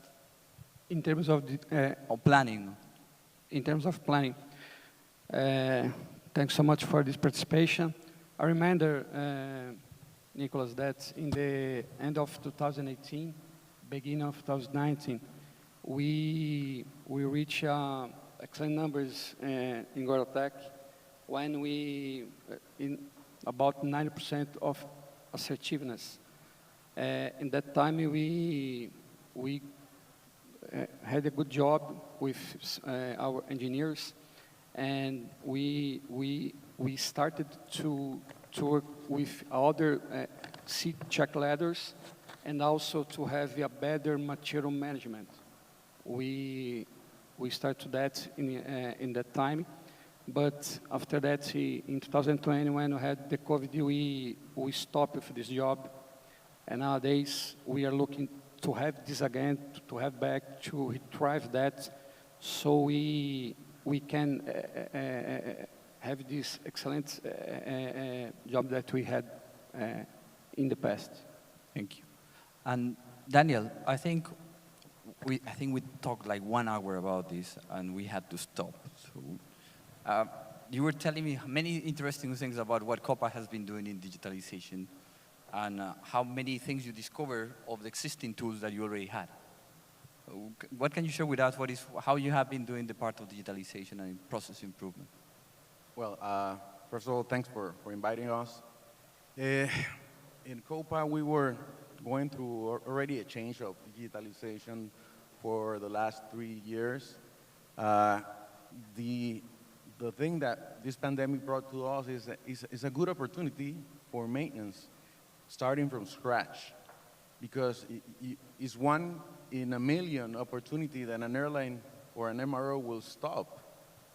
So you can have everything in the draft board and start redesigning the process. So when we start back again flying with the minimum, let's say less than 10% of the flights, we have that same amount of opportunity, events of maintenance.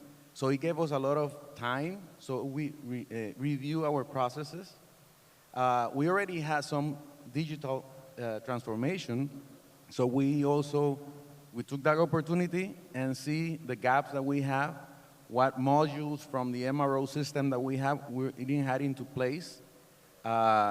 We developed reports, additional reports to monitor the process of those services, and that gave us back some efficiencies. And it gave us efficiency around 20% of manpower, just by basically improving what we already had that we were not using it, or we were not able to see it. So now this watch, stop clock that stopped gave us that opportunity to redesign ourselves. You were mentioning when we were discussing the example of the tools, and that you were, I think we were discussing like you can win gain 30 minutes per day of people not waiting.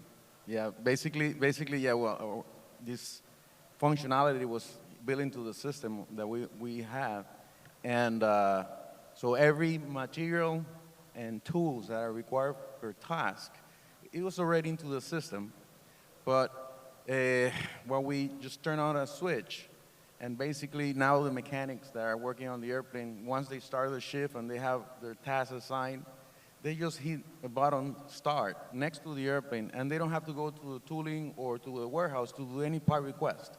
When they go to a window or any counter, the parts and the materials are already issued out.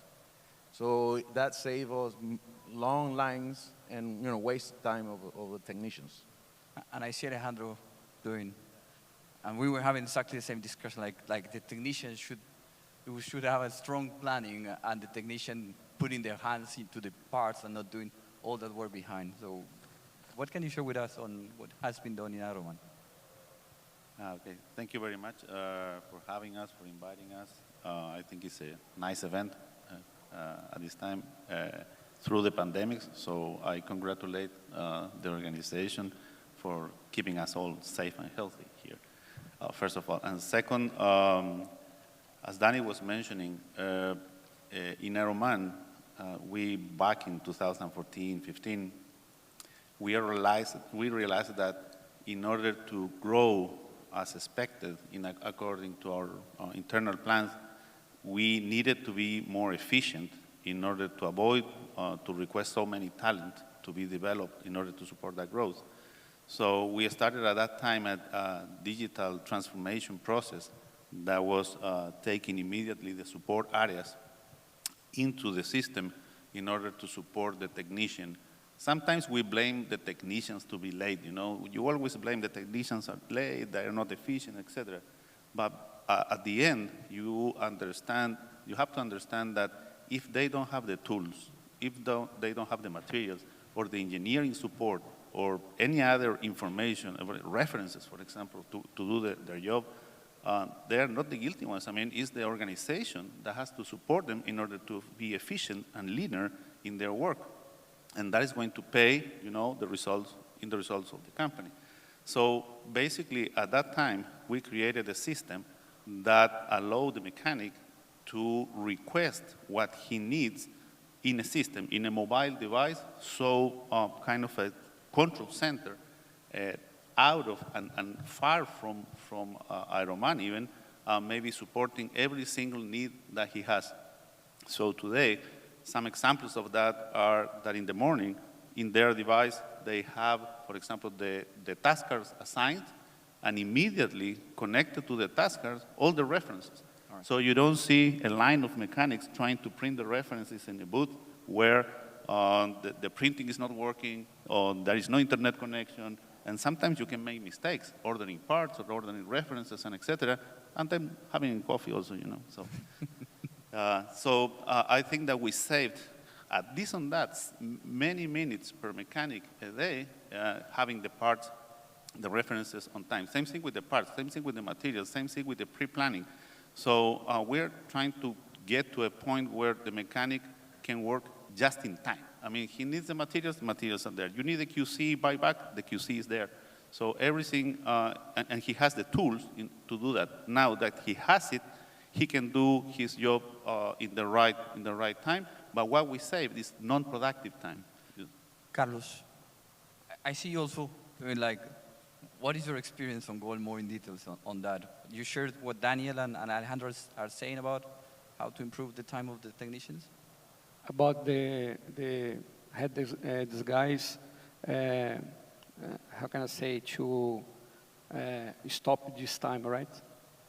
Yes. Yes, we face in Brazil, Nicolas, the starting the pandemic, more or less in the mid of March of last year. So in that time, we decided to put all guys that not in front of the work, all back staff working remotely, okay? As a home office. So for a period of time, we understood that this worked better, okay? But not for long term, okay? We face some problems like disruption or disengagement because keeping these guys far from the operation, we start to face some problems between our engineering team, our planning team, and the guys that work on the production. So we understand that the challenge now, we find a new way, a good balance between the home office and the office work, so we can retrieve that. You can get back the productivity, the assertivity, and we have back the good results. Yeah. So that's already starting with the next step. What is exactly the challenges has been keeping the productivity when you have this disruption that COVID brought, like, okay, you have the technicians working on the shop floor, and then you have your engineers working in the back office or at home, and then how you deal with that. That's the point. Yes? Yes, because what you face is sometimes when you have the guys that's in the joint with the production, they're looking for the problems every day on the time. When you have these guys working remotely, in the beginning, they stay at the home 100% of time. After that, we try to put some flexibility to back in returning as soon as possible.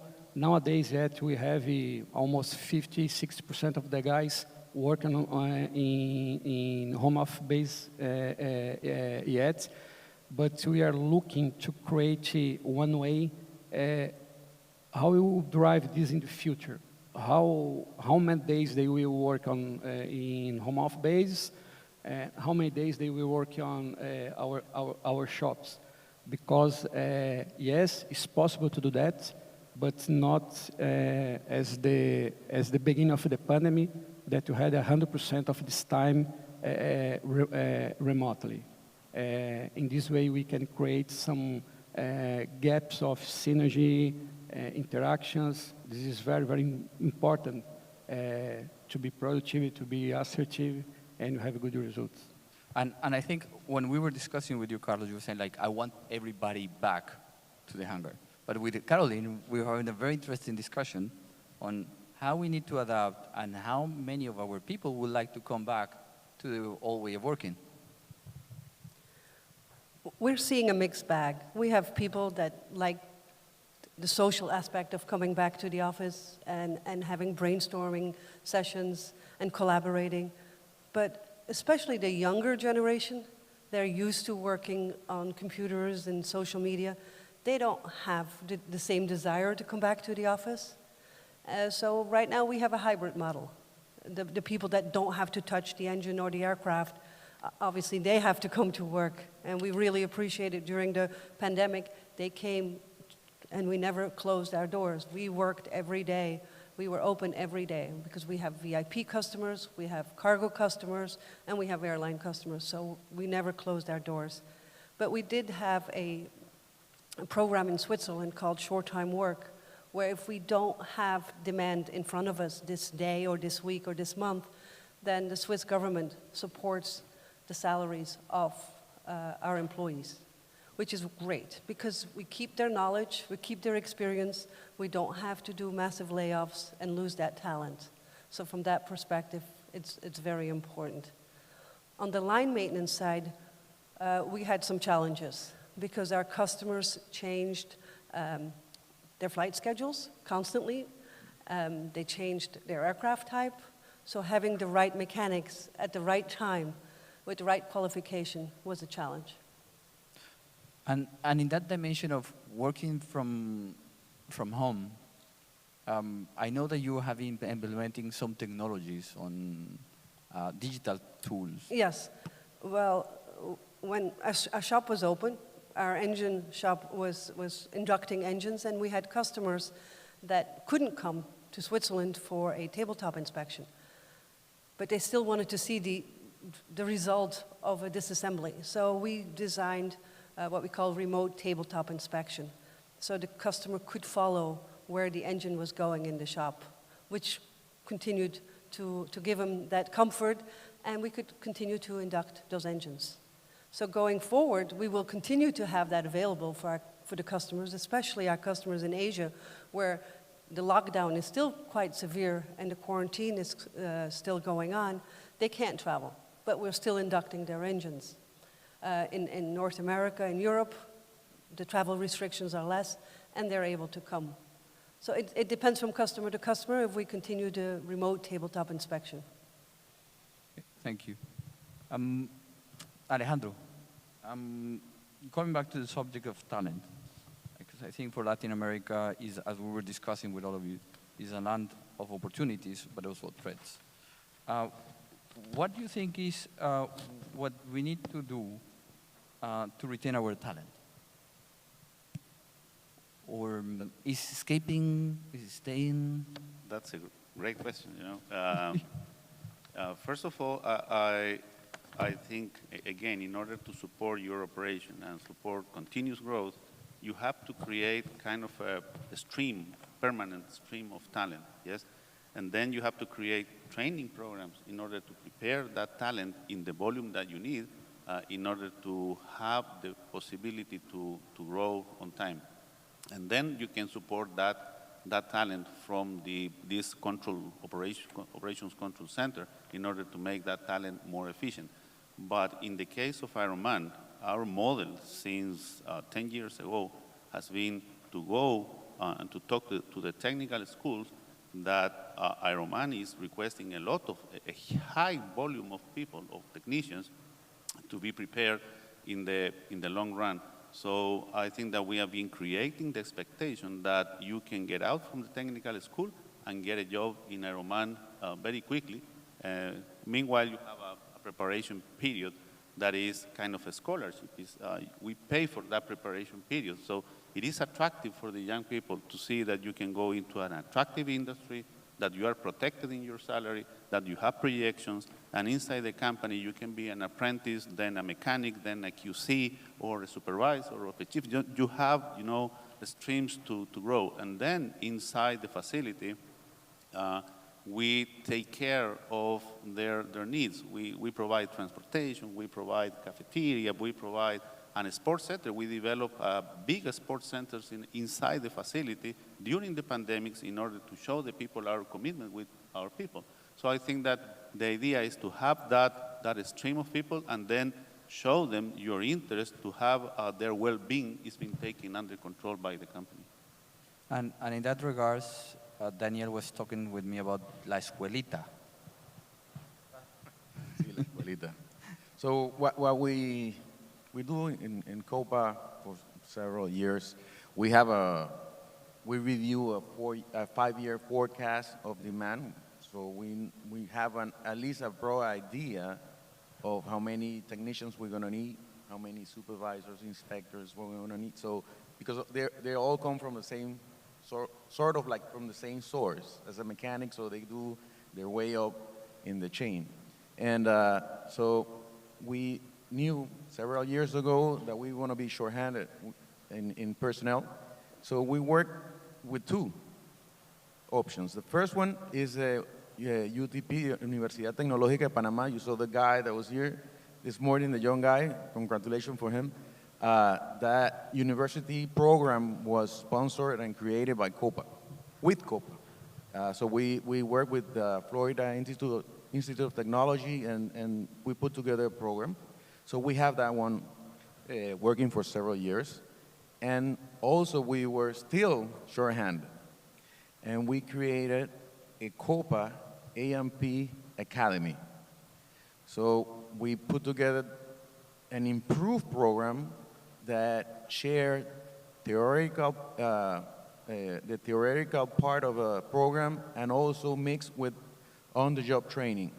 So that will speed up not only the process of having a mechanic full operational, but it will give a real deal experience for them. So it's a very productive program. We stopped the program through the pandemic, obviously, with, you know, nobody can go to work and everything was stopped. But we already approved and it's scheduled to start on January. So I told you April is going to be in January. So we're going to start back again for the next 5 years. We already have a plan for that. And you find enough candidates? Okay, so yes, we had starting a group just before the pandemic, and 96% of the candidates that were already on classes, I agree they want to come back again. So we have no issues on that, and pretty much we're going to be successful in January. Because with Caroline, we were wondering about that, because the perception that we have is probably in Europe or in US, our industry is less attractive, probably. I don't know, Caroline, if you can elaborate on that. Yes, we are competing with other industries, high-tech industries. Aviation in parts of Europe and North America are not seen as the sexy new business anymore. And we all have a role to play in that. How can we communicate and market our industry as innovative, as flexible, as considerate for the newer generation and what their needs are? Sports facilities, for example. It could be childcare. All those things are important. I'm a member of a nonprofit organization called International Association of Women Executives in Aviation. And we formed a small group. And what we're doing is, we've done it via Teams, not in person yet. We're visiting schools. And we're visiting 12, 13-year-olds, boys and girls. And we talk about what is aviation. And we have a small video that we show that gives students an idea of what other jobs are in aviation besides the typical pilot or flight attendant that children know about. And we talk about what they see in the video, and then the children come up with ideas. So we talk about jobs in finance, in supply chain, in engineering. Because if you don't start early enough educating them about our wonderful industry, they may be lost to the Googles and the Amazons of this world. And with Alejandro, we were talking about what kind of industries you're competing, and you came with the example of Chile, which was striking for me because you're competing with mining in Chile. Yeah, mining industry in Chile is really strong because of copper exports, etc. So when I was in Chile, the challenge was to retain the talent in an MRO because the mining industry was basically paying more, a lot more, yes, with less restrictions. You don't need to know English, you don't need certifications and licenses or whatever. So the technicians were saying, what I'm going to be going all this process when I can go there and immediately I can make more. So that's very interesting because it's almost, you need to come to the local market is local, but it's also international, because at the end, you need to attract them from all the industries that are very specific to the local market. But then the big MROs are going to take them away from you. You train them, you educate them, and I don't know if you experience it, okay, they will go, I don't know, I mean, when I was working with some MROs in Africa, they were worried that the best ones were going to go to Dubai. And I think, okay, I started to hear with some people that we discussed yesterday that some technicians are going already to the US market because there's a lack of personnel. But, well, time is running, and as you see, we start to talk a lot. And let's talk about the last subject, which is, let me see. Let's talk with Daniel about what were the lessons learned from you and all that part of storing aircrafts that is key, huh? We need another hour. Well, the first thing from what we learned in general from storage, the airplane, that nobody's prepared for that.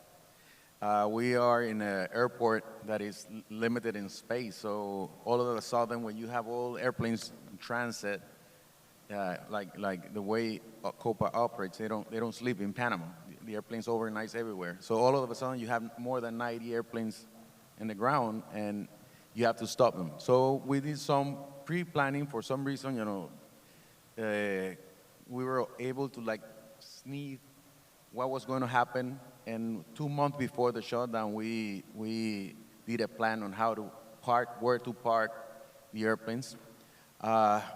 So it was not like a surprise when the lockdown happened. So the other things that we learned is the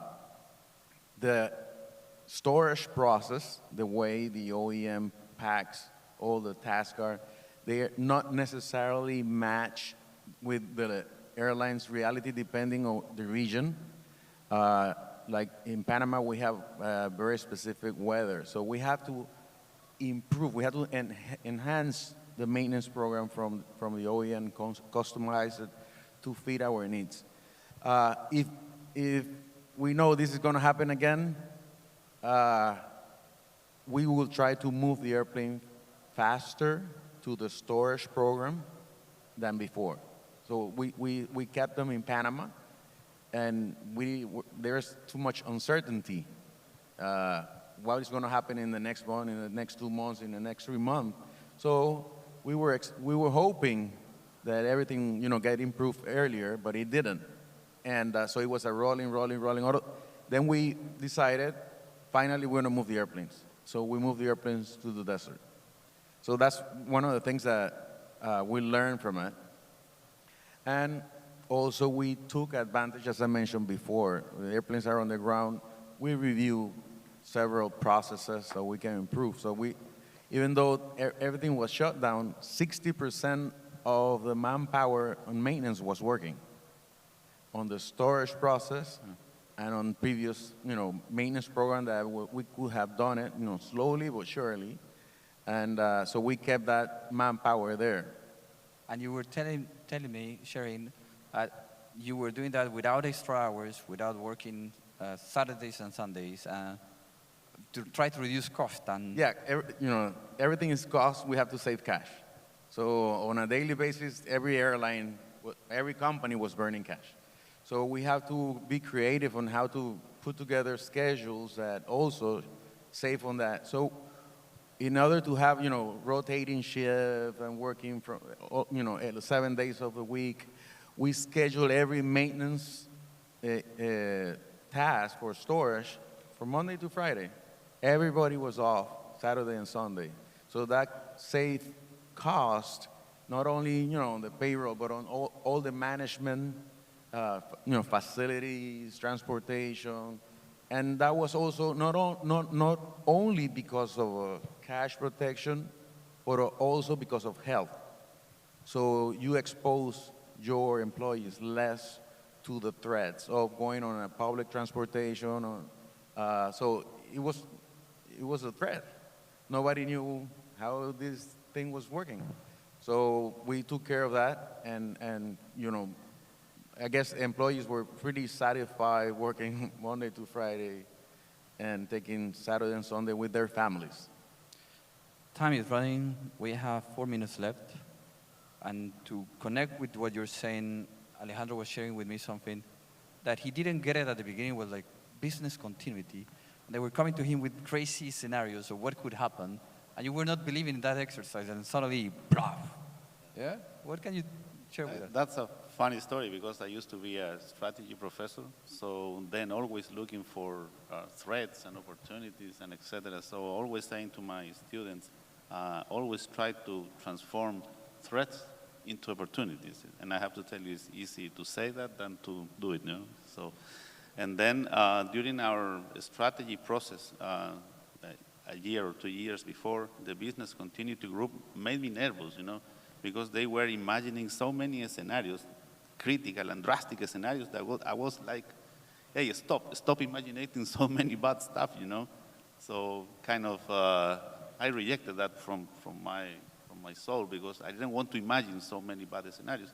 But then when the pandemic came, the head of the business continuity group came to my office and said, I told you. So I'm kind of prepared. And we have a protocol for a pandemic. And I said, you're kidding me. And she said, yeah, we have a protocol. It's not perfect. It's because pandemics may be different kind of pandemics. But we have some protocols that we can adapt rapidly with the information that we have. And then we use that in order to go to the government and to present the protocols to the government that may have not been as prepared. And then they take our protocols and they say, thank you very much. We are going to use these protocols to help another industries. And then that helped us to have business continuity. We were able to continue working over the clock.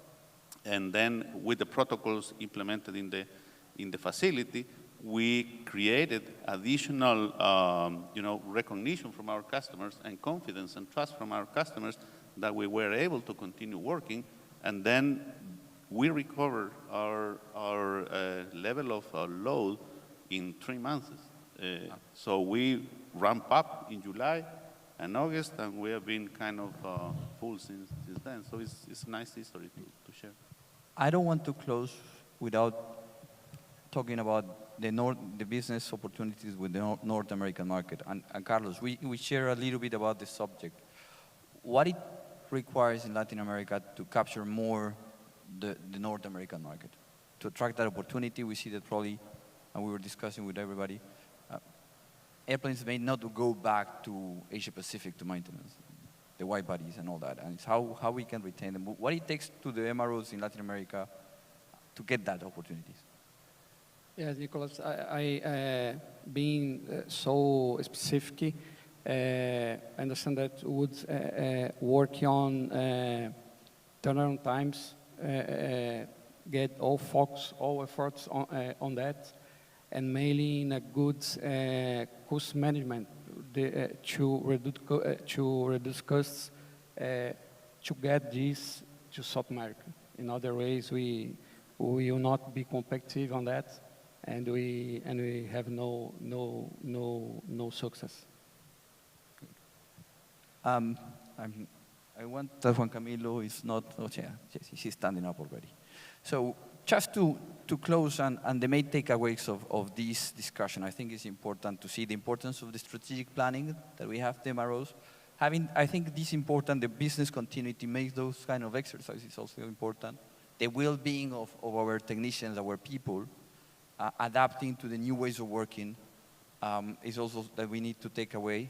And the tools that we're using today, and because when we were talking with Alejandro, who was telling me, I have a legacy tool, and I'm building everything around my legacy tool. And when we were talking with Daniel, he was saying, actually, all the applications that we're doing, they were already on the software that we had. And actually, on my previous experience, I have seen that in many places where the tools are there, but the MROs are not using them. They are already paying on the licenses and everything and not using. So I think there's a lot of opportunities on the existing things that we just need to activate. And yeah, the other thing is planning, improving that we have a different supply chain that is, it will take longer to adapt and to recover. And we need to improve on the secrets of doing a good planning and let the technicians do the job that is going into action and execute the task. Thank you very much. It was, for me, it was a rewarding process chatting with you during these 2 months to prepare this. And thank you very much for being with us and listening to this panel. Thank you.